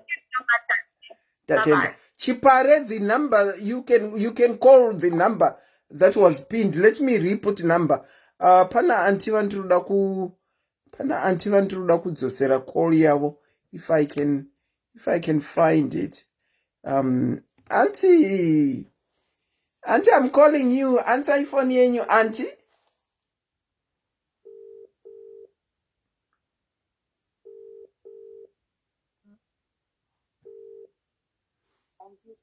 Auntie Lynn, how are you? Long time, how are you? Mushe muri sei? Aiwa ndiri nani ndotobvunza imimi. Aiwa ndiri right tikukona kuglowa muri kuglowa. Oh, thank you so much. Gari dzime ndakangana kudzima. Okay ndadzima. Yeah. In fact zvandanchida kutaura contribution yangu Auntie, zvakawanda zvandoda ndoda kungo contribute pane zvataurwa nemwana uyu abva apa. Ndozvandada kuti ataura nyaya yekuti hanzvadzi ndo inofanira kunga ichikujoinisai. Achiisa mitemo both sides. Inini ndinoziva situation yekuti hanzvadzi inonga ichitokonzeresa kuti tete varwe nemuroora dhirirwe nemuroora kana kuti muroora achidhirirwa natete zvichikonzerwa nemurume ari pakati pavo. Alright. Murume ari pakati pavo apa unonga achiti akanoti nyemunyerukuru akanotaura twaanotaura oenda kutwaanotaura hatuperi zvakare tete nemuroora otanga kuita relationship isina kunaka. And imwe situation futi inokonzera kudaro kune vaya breadwinner kana kuti hanzvadzi dzinenge ri breadwinner ari munhu ane mari mumhuri imomo. Vana tete vanosafa kunyanya nguva dzakawanda, especially ukaita hanzvadzi iyoya inenge ichiita kurumira uku nouku. Muroora anogona kukurumidza kushaya respect for tete wake through zvinenge zvaanenge achiudzwa nemurume wake. And that control yekuti isusu tisine mari saka wototeerera ini. Okay. Zvoonekwa zvichikonzera kuti muroora natete vakurwa. Inyaya yemari kuti tisine mari. Kutaurwa nemusikana wabva apa manje kuti hanzvadzi ndo inofana kupinda, murume uyu ndiye anofana kupinda pakati patete muroora naamwene osimbisa ukama huripo papo, oregedza undyire kuti akataura pana tete akataura pana amwene akataura kuna uyu ovaita kuti vawirirane. Alright. Ndo maonero angu. Ndo maonero enyu. Ndo zvandachida kungotaura chete. Thank you so much. Auntie muri ipapo. Ndingataure zviya zvamakambotiitira panapa. Anditaure zita. Let me take this opportunity to phone this lady ari kutaura pafona. Panguva yemafizi. Vakamira, she's one person, vakamira vakabhadharira vana vakati mafizi mazuva ataita mafizi haya vakati mafizi takatadza kukalkuleta wena takatadza kukalkuleta kubva tapa anti-wrong figure hepachino pakunobhadhara mafizi ashota tatemwa nemusoro kuti zvino tinodzokera sei kwava kuti tinovaudza tamboti tobvisa tega todiko tazorovera mwoyo kunombobva tadzokera tikati tine urombo takamiska kureta mafizi akaramba kukwana and she cheerfully paid in the difference without complaining. So this lady ari kutaura uyu vapeiwo malove nemalikes. Vanobata mabasa akawanda stereke when it comes to nyaya dzinoitika pamadiaries. Auntie, publicly a big thank you. Wedzerwai pamunobviswa. We appreciate you so much. I thought I would say this is your first time kufona up alive. So I thought I would take this opportunity to say thank you so much for zvamunoita continuously. Thank you so much. Tinotenda, stay blessed. Aiwa, regai tikupei sando dzenyu muri vapenyu. Hatidi kuzomira taakutaura kuti ndo zvavakaita. So we are saying it publicly. Much appreciated, Auntie. Ndatenda. Thank you so much. Bye. Ndove vamwe vanhu vanenge vakanyarara zvavo but zvavanotiitira kazvikuru Avasati wambofona pa live. Thank you for my love and likes amurukuvapa. She has never called in per live, so I thought I would take this opportunity yekuti ndivatende publicly, even bearing with us to miscalculate. Inini wacho dininya ku miscalculate. I think this will be our last call. And ndokuchingamidza pachirongo makadini anti.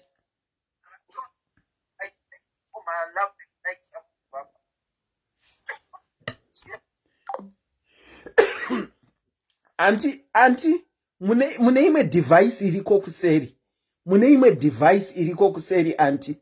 I hope madzima. Hello. Anti? Hello, Evo ndakukatirai kuti mune imwe device iri kuseri ichiri kunzwika. All right. Sorry, Okay, thank you. I'm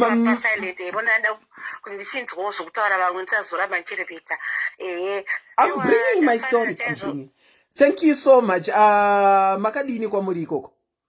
Aiwa tiripo makadiwa anti Selina. Ina hangu contributor ndafarira chaizvataurwa that lady atari single ari full of wisdom. And zvanoda ngotara zvekuti ndichiterera hako mwangu vachicontributor. Wedweka tikada kungotaura kuti ana tete vanodeka varoora tikuwanda nemunwe. Isusu, let's look on our sides as Muroora. Okay. Let's not worry about anatete vanotiti iwe kana ukabva kuvanhu ichi showa hunhu hwako kuna anatete vavo chero anatete vakakunetsa vakadii, but actually you can end up changing anatete vavo ukaramba uri the bigger person usingapindawo macat fights avo usingadii navo maona. True. Inini I think zvokuti tire kuti hanzi anatete ndovanokonzeresa ananika. I think Muroora is just being defensive. Right. Yes, you can have my return soldier pamba, but you walk uri Muroora akabva kuvanhu wakarairwa uchisvika pame vanhu mumurume vanhu wosvika uchizvibata kana ukaona tete vada kurwisa vari kudii handiteka. Yes, uri munhu wenyama unogona kutsamwa, but she auza makwikwi navo shouting mechi chakati chenyu maona. Kana uri munhu akabva kuvanhu unozvidzora. Yes, watadzirwa paona kuti aiwa zvanyanya unoona kana kuudza mama vamwene vako tikumbira kuti mutauro nani natete zvavari kudai vari kundinyanyira kana kutaura nemurume wako handiti something like that. But just especially kanzi anatete my soldier, I think isusu tiketa tova defensive varora. And then pane topic mwambopinzwa so nawe kona ndavaziva vangu but andingatore start tichi yekuti vazukuru maybe it would be great mukazodzosawo topic yevazukuru anti Selina, but ndingangoti hangu kungotaurawo sweeping statement because ichi yambotaurwawo sweeping statement. Okay. Kuti still pavazukuru ipapo ka wapinda mushavi vanhu uri Muroora handitika. That's why zvichinzi panguva yedating yecourtship ziva culture yekunhu kwauri kunoroorwa. Ndizvozvo. Kana ini ndichibva kuwaurungwe ndikuroorwa kumasvingo ndofanira kuresearcha vanhu vekumasvingo vakamira sei, kurudzi kwandikuroorwa kwakaita sei, kumusha kwakaita sei, vanodii kuti vakandasvika imomo soti kunoitwa chiramo cheuje nemuzukuru.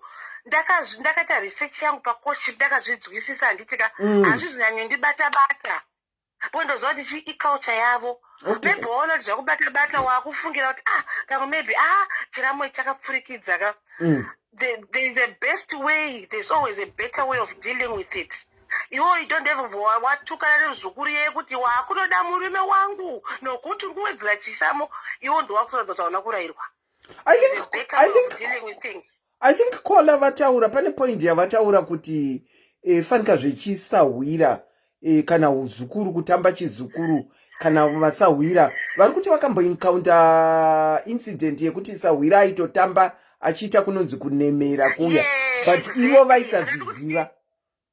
exactly andikuti part of dating ndiyo yekuti uzive kufamily kwaunoda kuroorwa toti hauna kuziva ona zvaitika stand back ona zvakubata find a wise way of approaching it handi kana wafunga kuti maybe zvaienderera zvauri kuzvifarira kwete kuti ubva wada kuti kubva washowa kuti watsamwa kana kuti wada kuita makwikwi nani nasawira yeka nemuzukuru yeye uyu amindi wada kufaita manje chi directly nemuzukuru yeye nasawira yeye ndikozokuona kuti ari close kune murume wako azvinzwisisa zandiseniya ndazvinzwisisa saka back kuvaroora what I'm trying to say is chika at the end of the day we might like it or not our culture uri muroora uchipinda uchipinda musha mevanhu trend yako tiri on the receiving end handiti saka isusu varoora we should use kana uri muroora ada zvekuvaka imba yake chienda une wisdom handiti wisdom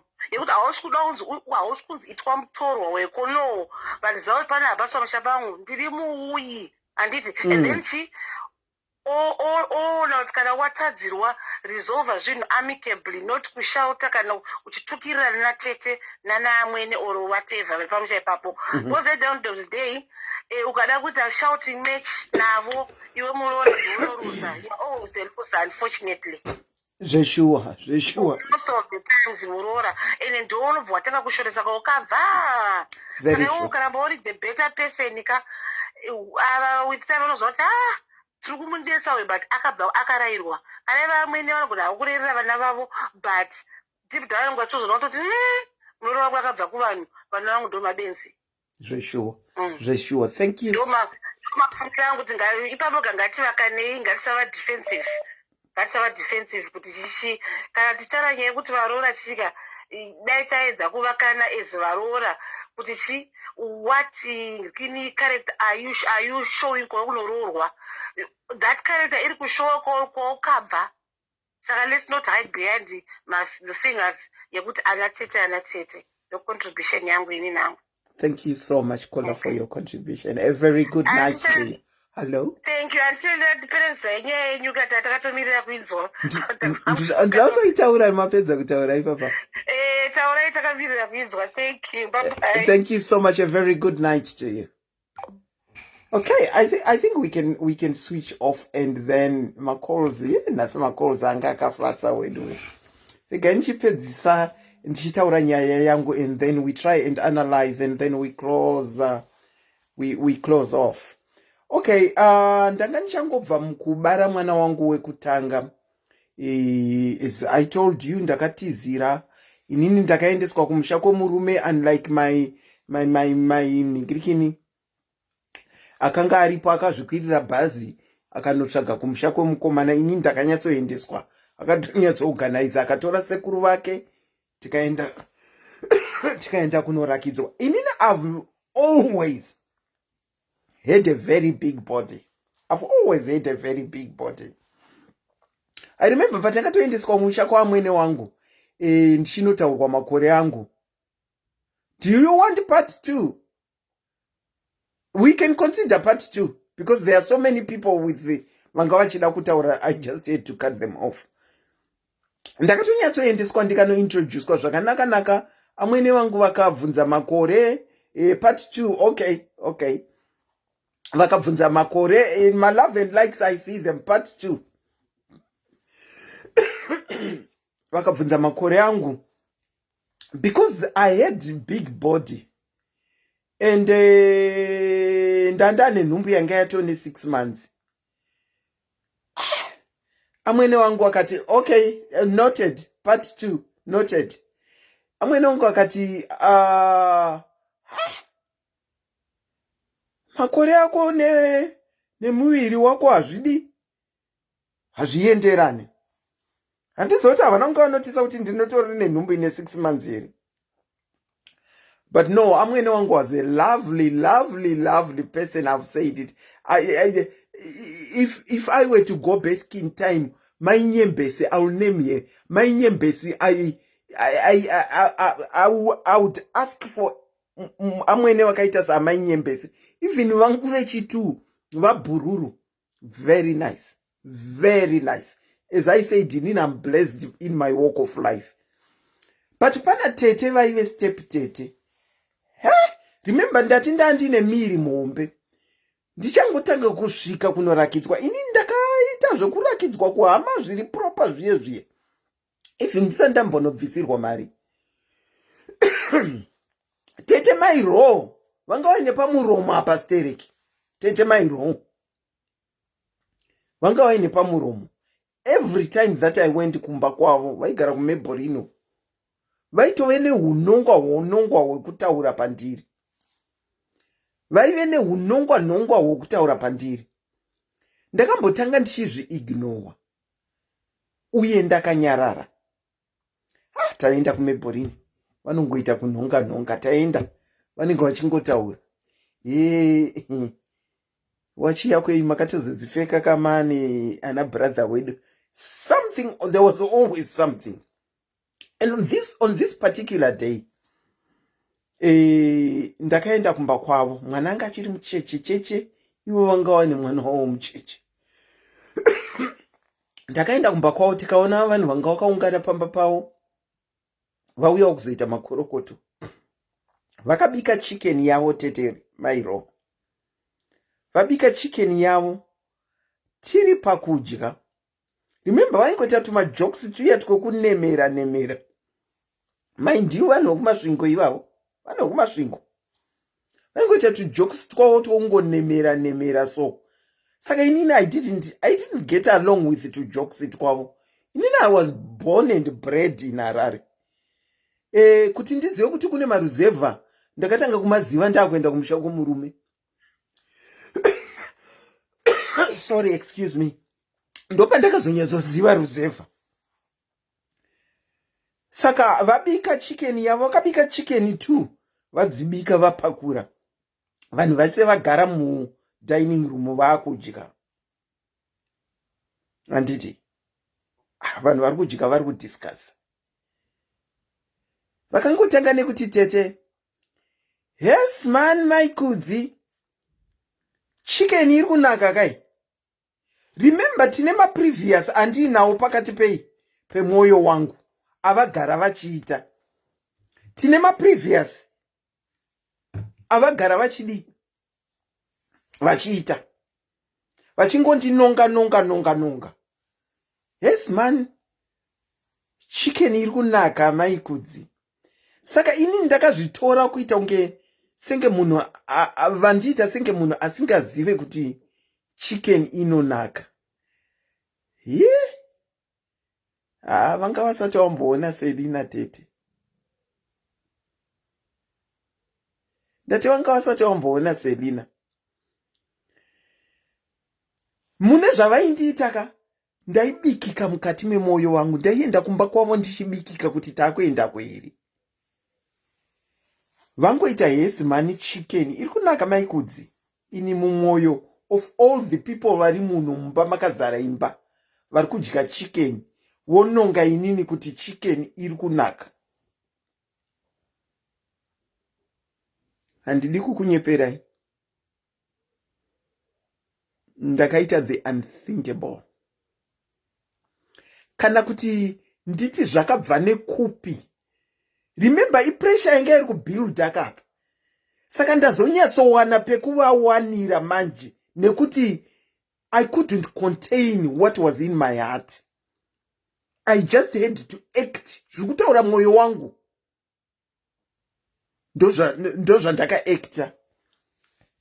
Ndakasumuka. Ndokutora plate. Pavari. Kuti ndinyatsoshowa kuti ndokutsamwa kwangu. Ndakange ndatsamwa wedwe. Ndakavadira chicken yavo. Pakashaya akataura chinhu. Kana wangu murume akatadza kutaura chinhu. Kubva ndabuda. Ndine mwana mucheche, remember. Ndasiya mwana nekuti baba wake waripo. Kubva ndabuda. Kubva ndaenda kunogara kubridge. Ndakamirira kuti vari kudya vapedze kana pane zvakasara zvichitaurwa ini ndadira munhu chicken yake ndabuda ndaenda. Kana pane zvakasara zvichitaurwa I don't even know. vandanogara kubridge handina kudzokerako. Vakazosara vakapedzisa kudya. Wangu murume haana kana kumbonditeera kuti ko nai hana. Vakasara vakapedzisa kudya zvakadhiskaswa ipapo.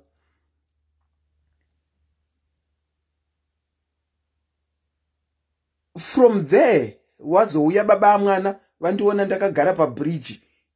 Ndapinzwa motikari zvikanzi ko ndeipi yawatamba, ndikati ndakashedza nezita. Ndikati akabvira kudhara achindijairira. Akatanga kungondigirita nekudescribe muviri wangu, ndozvandiri. Saka nhasi ndamuwanira pandamuwanira. Anoti makazara vana, amuka kuti ini handidye chicken.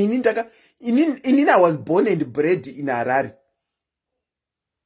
Amuka kuti handizive chicken, ndazoziva hutsi, ndaenda kumusha, ndaenda kwenyuko ndokwandazoziva. Amuka kuti handizive chicken. Ndakutomu disrespecta even nekushedza. Murume wangu akati kundigona chi. Tikangopinda nekusaidhi rekumebhorina anoti tida kumboenda pana mairo. First time after the incident vandati ndisiye pabridge, vatomira vandaburuka zvisho. Second time ndisiye pabridge, vandatomira vandaburuka. Iye aenda nemwana wake unoona hanzvadzi yake. Vodzoka omira wonditora pabridge. Saka ndonyaya yepabridge iyoyo yandakaita yekuti tete wakanga wanditsika konzi kasingaperi. Saka ndakazo reactawo ndichiita inini zvandaifunga kuti ndizvo zvakarurama. Asi it's not kuti handina kurayirwa kwandakabva. Ndakarayirwa stereki, but her provocation yacho yanga yanyanya. Saka I decided to act. The next time takasvika murume wangu pakushaya tisingatoonane face to face. Kana kumhoresana chaiko. Ndine problem yekuti inini kana ndatongochinja magiya chete about you, handihesitete kuningirikira, handihesitete kukuignore, ndinoita kunge usipo. For some reason ndine kasystem ikako. I'm good at that, I don't know why. Yekuti ndakambokudza yemukadzi wokundireva uye kuti ndikasangana naye muno muCambridge, up to even today ndinogona kupfuura munhu, because ndinoona kunge vanhu vanotake advantage of the love that I've got for them. Mairo vakanga vandipusha to the limit. Ndikada kuvashowa pane vanhu vacho vaionererwa nawo kuti ininiwo futi ndinonzi Selina. Saka ndiyo nyaya yangu. Asi pandakazofirwa nemurume ndichitambwa yakadaro, she was one of the people that were very near me, and that was the only time that we sort of connected, and after that we disconnected. Netunyaya twavo itoto. Bless her, she's now late.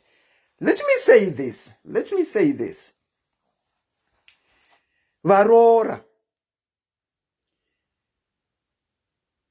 Dzimweni dzenguva zvinhu zvatinoita kana tanopinda mumisha mevanhu. Dzimwe provocation. Yes, I do get you. Like in my incident, it was provocation. But at the same time, I would want to say that's not an excuse. Yezvandakaita. Because kana ndaive nehunhu hwangu hwandakange ndinawo, that shouldn't have changed.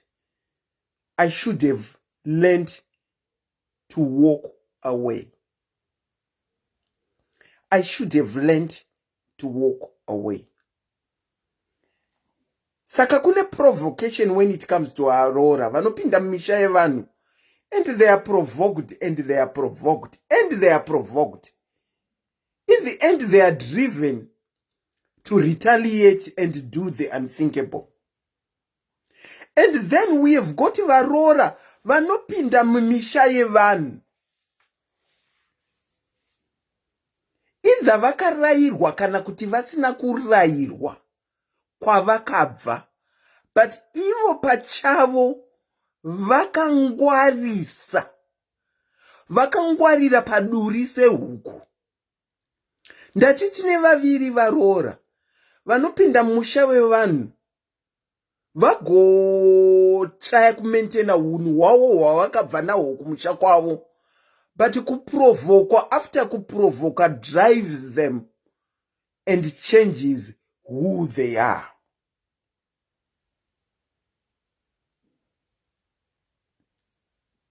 Kuprovokwa drives them to the limit and it changes who they are or alters their thinking, and they go on a moment of madness or moment of madness because kuprovoka kwacho kunenge kwaenda kuma extremes. And we have got number 2, varoora vanotopinda mumisha yevanhu idza vakarayirwa kana kuti havana, but vakangwarisa zvekuti vakapinda mumisha yevanhu vanoda kunotoseta tuma rules and regulations mimisha yevanhu. Dzimwe nguva twavanenge vabva natwo kumusha kwavo ndotwavakuda kutraya kuimplimenta mumisha yevanhu. Kungwarisa ikoko. You don't bring your own things from where you are coming from to come and implement them kwawaroorwa. Kunonzi kungwarisa. Tine kupembedza kwatinoita mitupo yedu yatiinayo. Tine kupembedza kwatinoita mutupe yedu yatiinayo in our culture. Inini ndiri madhube, manjenjenje, ganda revasikana, ndo zvandiri. Tinotorwa sevanhu vanotaurisa stereki. Ana manjenjenje tinotorwa sevanhu vanotaurisa stereki. But at the same point, tinenge tinotaurisa futi stereki, ana madhube. Tinenge tinotaurisa. Koita ana chihera vanopenga zvekupenga zviya, vanongozikanwa nekungopenga kwega. Ana madhube vanotaurisa uye vanopenga. Ana chihera vanhu vanongotorwa kunge vanopenga. But I am seeing kuti tinopembedza mitupo nepamwe paisingakodzeri.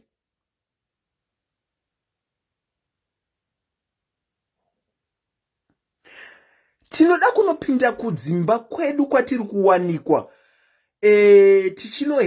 Tichinoita chiheralism kudzimba ikoko. Kana tichinoita chidhubeism kudzimba ikoko kwatinenge takaroorwa. Uyu ndimanjenjenje haumuzivi. Uyu ndichihera haumuzivi. Which is wrong. Kana tapinda mudzimba mevanhu takaroorwa, we need to learn to live some things zvataiziva tiri kumba kwedu.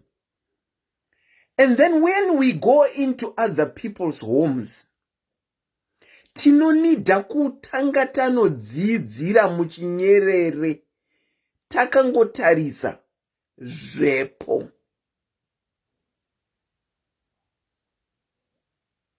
I know kuti kuna ana atete vanotaurisa. Variko? Kwa unenge kwaenda ikoko.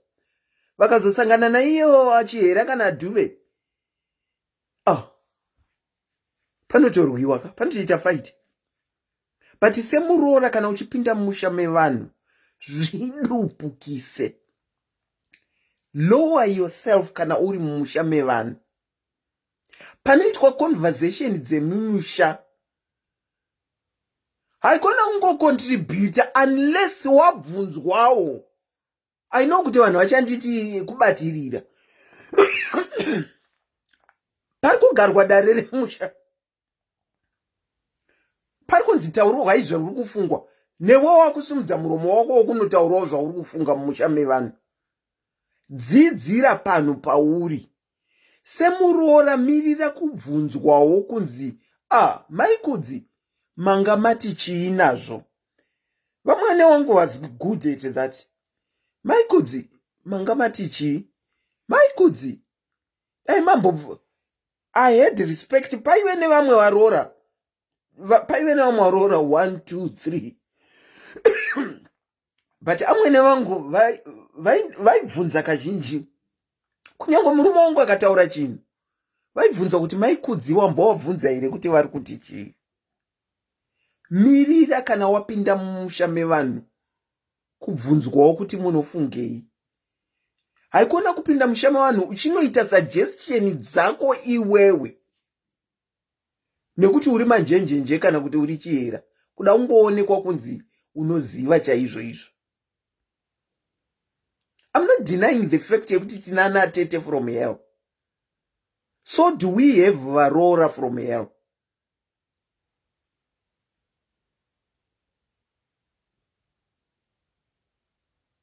Dzidzira mushawa wapinda. Umboteramira. Uita kanenge kakupusa. Kakupusa hazvireve kuti hausi kuziva.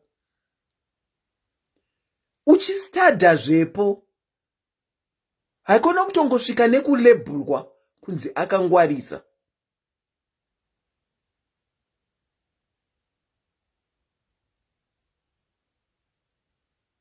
Kuvhengedzera pamusha wevanhu.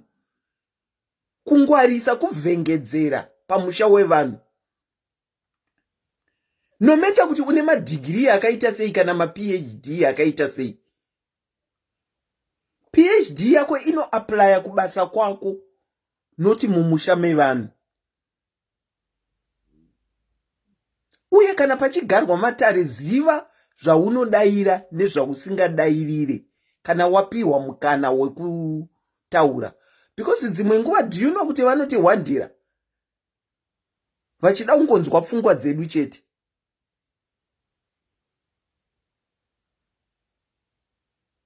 I would encourage kana wapinda musha mevanhu. Sometimes when you are confronted with situations, learn to walk away. Hapana chaunombobva. Usaitisa antiserina vakudurira huku pahembe ya tete. Looking back at that situation,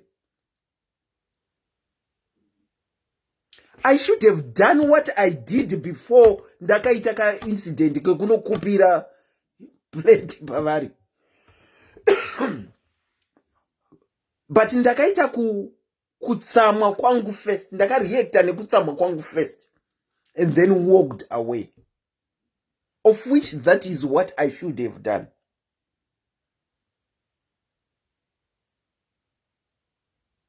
Yakataurwa nekusingapere, even vanhu vachiseka vari pamanhamo, vachiseka. Nzimaikudzi ndokudira tete huku ka. Okunokupira tete huku.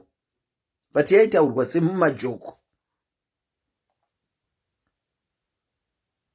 Kupedza nharo, learn to walk away. Why I say learn to walk away? Learn to walk away and go and cool down even watsamwa. Hatisi kuti hamutadzirwe. Because nhamo yekanhu aka kari mukati umu katakambotaura katani. Yeah, don't even try my stand. Don't. I wouldn't encourage anyone. Vamwe inokuendesai kumisha stand yandakaita iyoyo. Why I'm saying learn to walk away is, ukapindura mashoko, ukataura mashoko. Do you know kuti mamashoko, once waburitsa shoko, kunyango ukazoti sorry yako, haririveseki.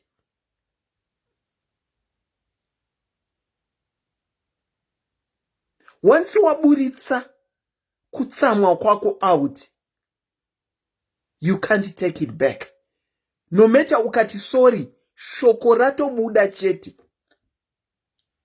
Ukati vamwene imbwa, just an example. Urikutukidzana na amwene oti amwene muri imbwa. My God, watotaura zvabuda. That is what will register.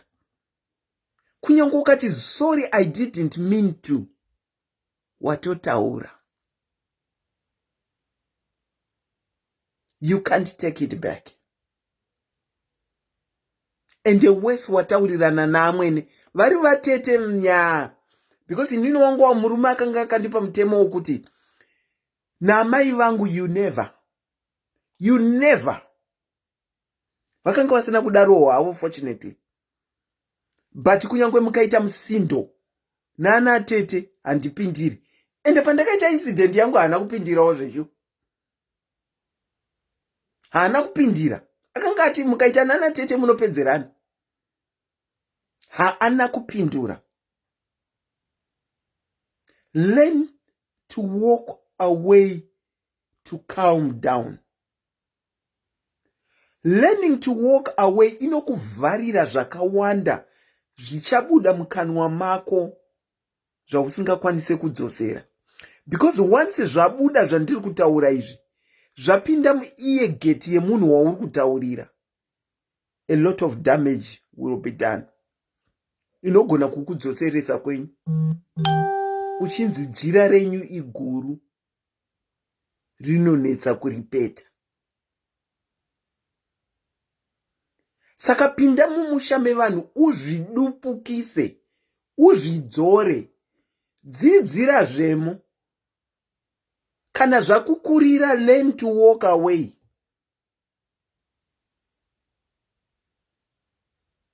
Learn not to speak too fast. Speaking too fast uchaburitsa mazwi asakarurama ausingakugone kuita swallow back.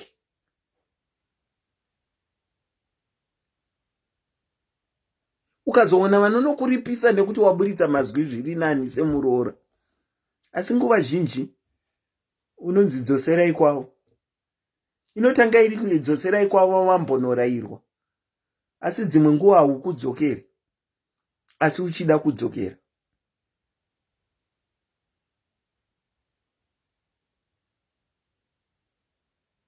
Tisingadi tichiita as long as takaroorwa kune culture dzekwedu dzeku Africa, whether we like it or not, Wapinda mumisha yevanhu zvinotokutonga. Zvasiyana nekupinda mumisha yevachena. Zvasiyana, it's totally different. And we can't even compare it because they've got their own culture.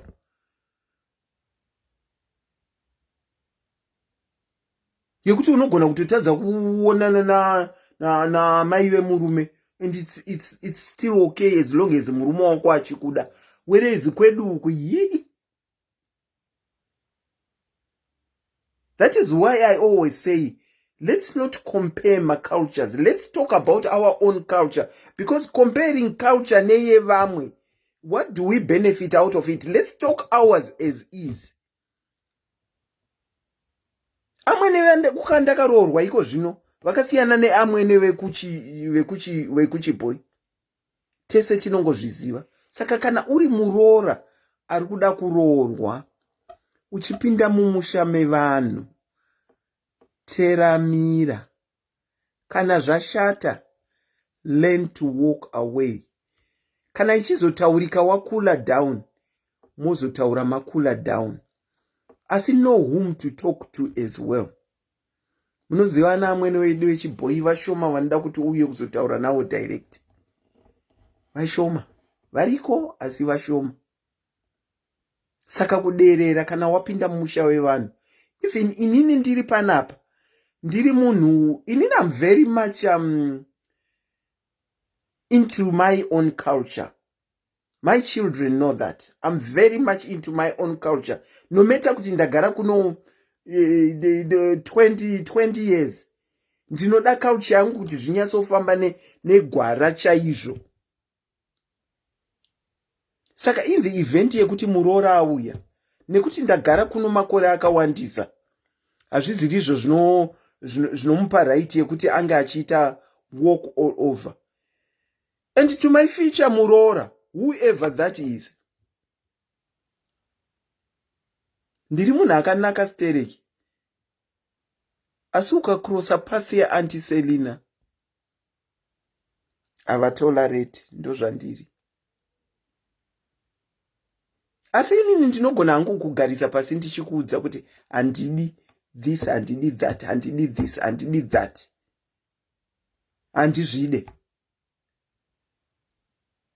Handisati ndaane Muroora. Handisati ndaane Muroora. Asi ukazoita Muroora wangu, chigara wagara waziva kuti anti Selina vakagarisa kuchirungu, asi culture yavo vanoifollowa. Ndinongokutendai nekuita tune in kwamaita. Macalls nasa anga akawandisa. Saka panenge panzi part 2, regai tigoona kuti tinokwanisa kuita part 2 here. But varoora to be kana murimo, ngachibva itatanga kudzidzira zvekuti kana taenda kumusha yevanhu tinoziva pekugumira, tinoziva zvekutaurwa. Ngatimirirei kupirwa. Kana tapirwa totaurawo nyaya dzedu sezvadziri. Nasi pamba kadominate kana tete nemuroora, vanhu vanenge vakanhingirikira, vasingaonane eye to eye. And anatete varoorwawo kumwe kwavakaroorwa. Vana atetewo vakaroorwawo kwavo kwavakaroorwa. Saka ingori cycle yekuti ndivana tete but ndivaroora futi. But you find kuti even vari vana atete vari varoora, still vanoita ka friction nemuroora aripo. Kwavo uko nekuti muroora vanoita friction natete. Ameno kuti zvakambosikwa zvakaita sei. Asi ngatidzidzirei kwatiri kuenda. Kana tawawanikwa tapinda mumisha yevanhu, ngatinodukai. Ngatiregerei kupembedza mitupo yedu nekuti inonzi anopenga. Saka ndakutakura kupenga kwokumba kwedu ndakunokuaplya. Kwakunokupenga kwachihera, kwakunomanifesta kwasamaita. Kupenga kwasamaita kwakunomanifesta kwawakaroorwa. Zvokwadi ukaita munyama unobudako uchimanya. Thank you so much for tuning into our program. Tomorrow is Friday. I'm hoping that SIS MELLY would come live with either a guest or mvenge. Ngatiwanirwe inyasha kudzidzira kwatinenge tawanikwa. Toita zveko. Nekuti tinenge takati tiri kuda munhu handiti. Wosiya zvekwako kwako ikoko. Unodzidzira zveko, woita zveko. Have a very good night. Until we meet again on another program. Safe dreams. Take care.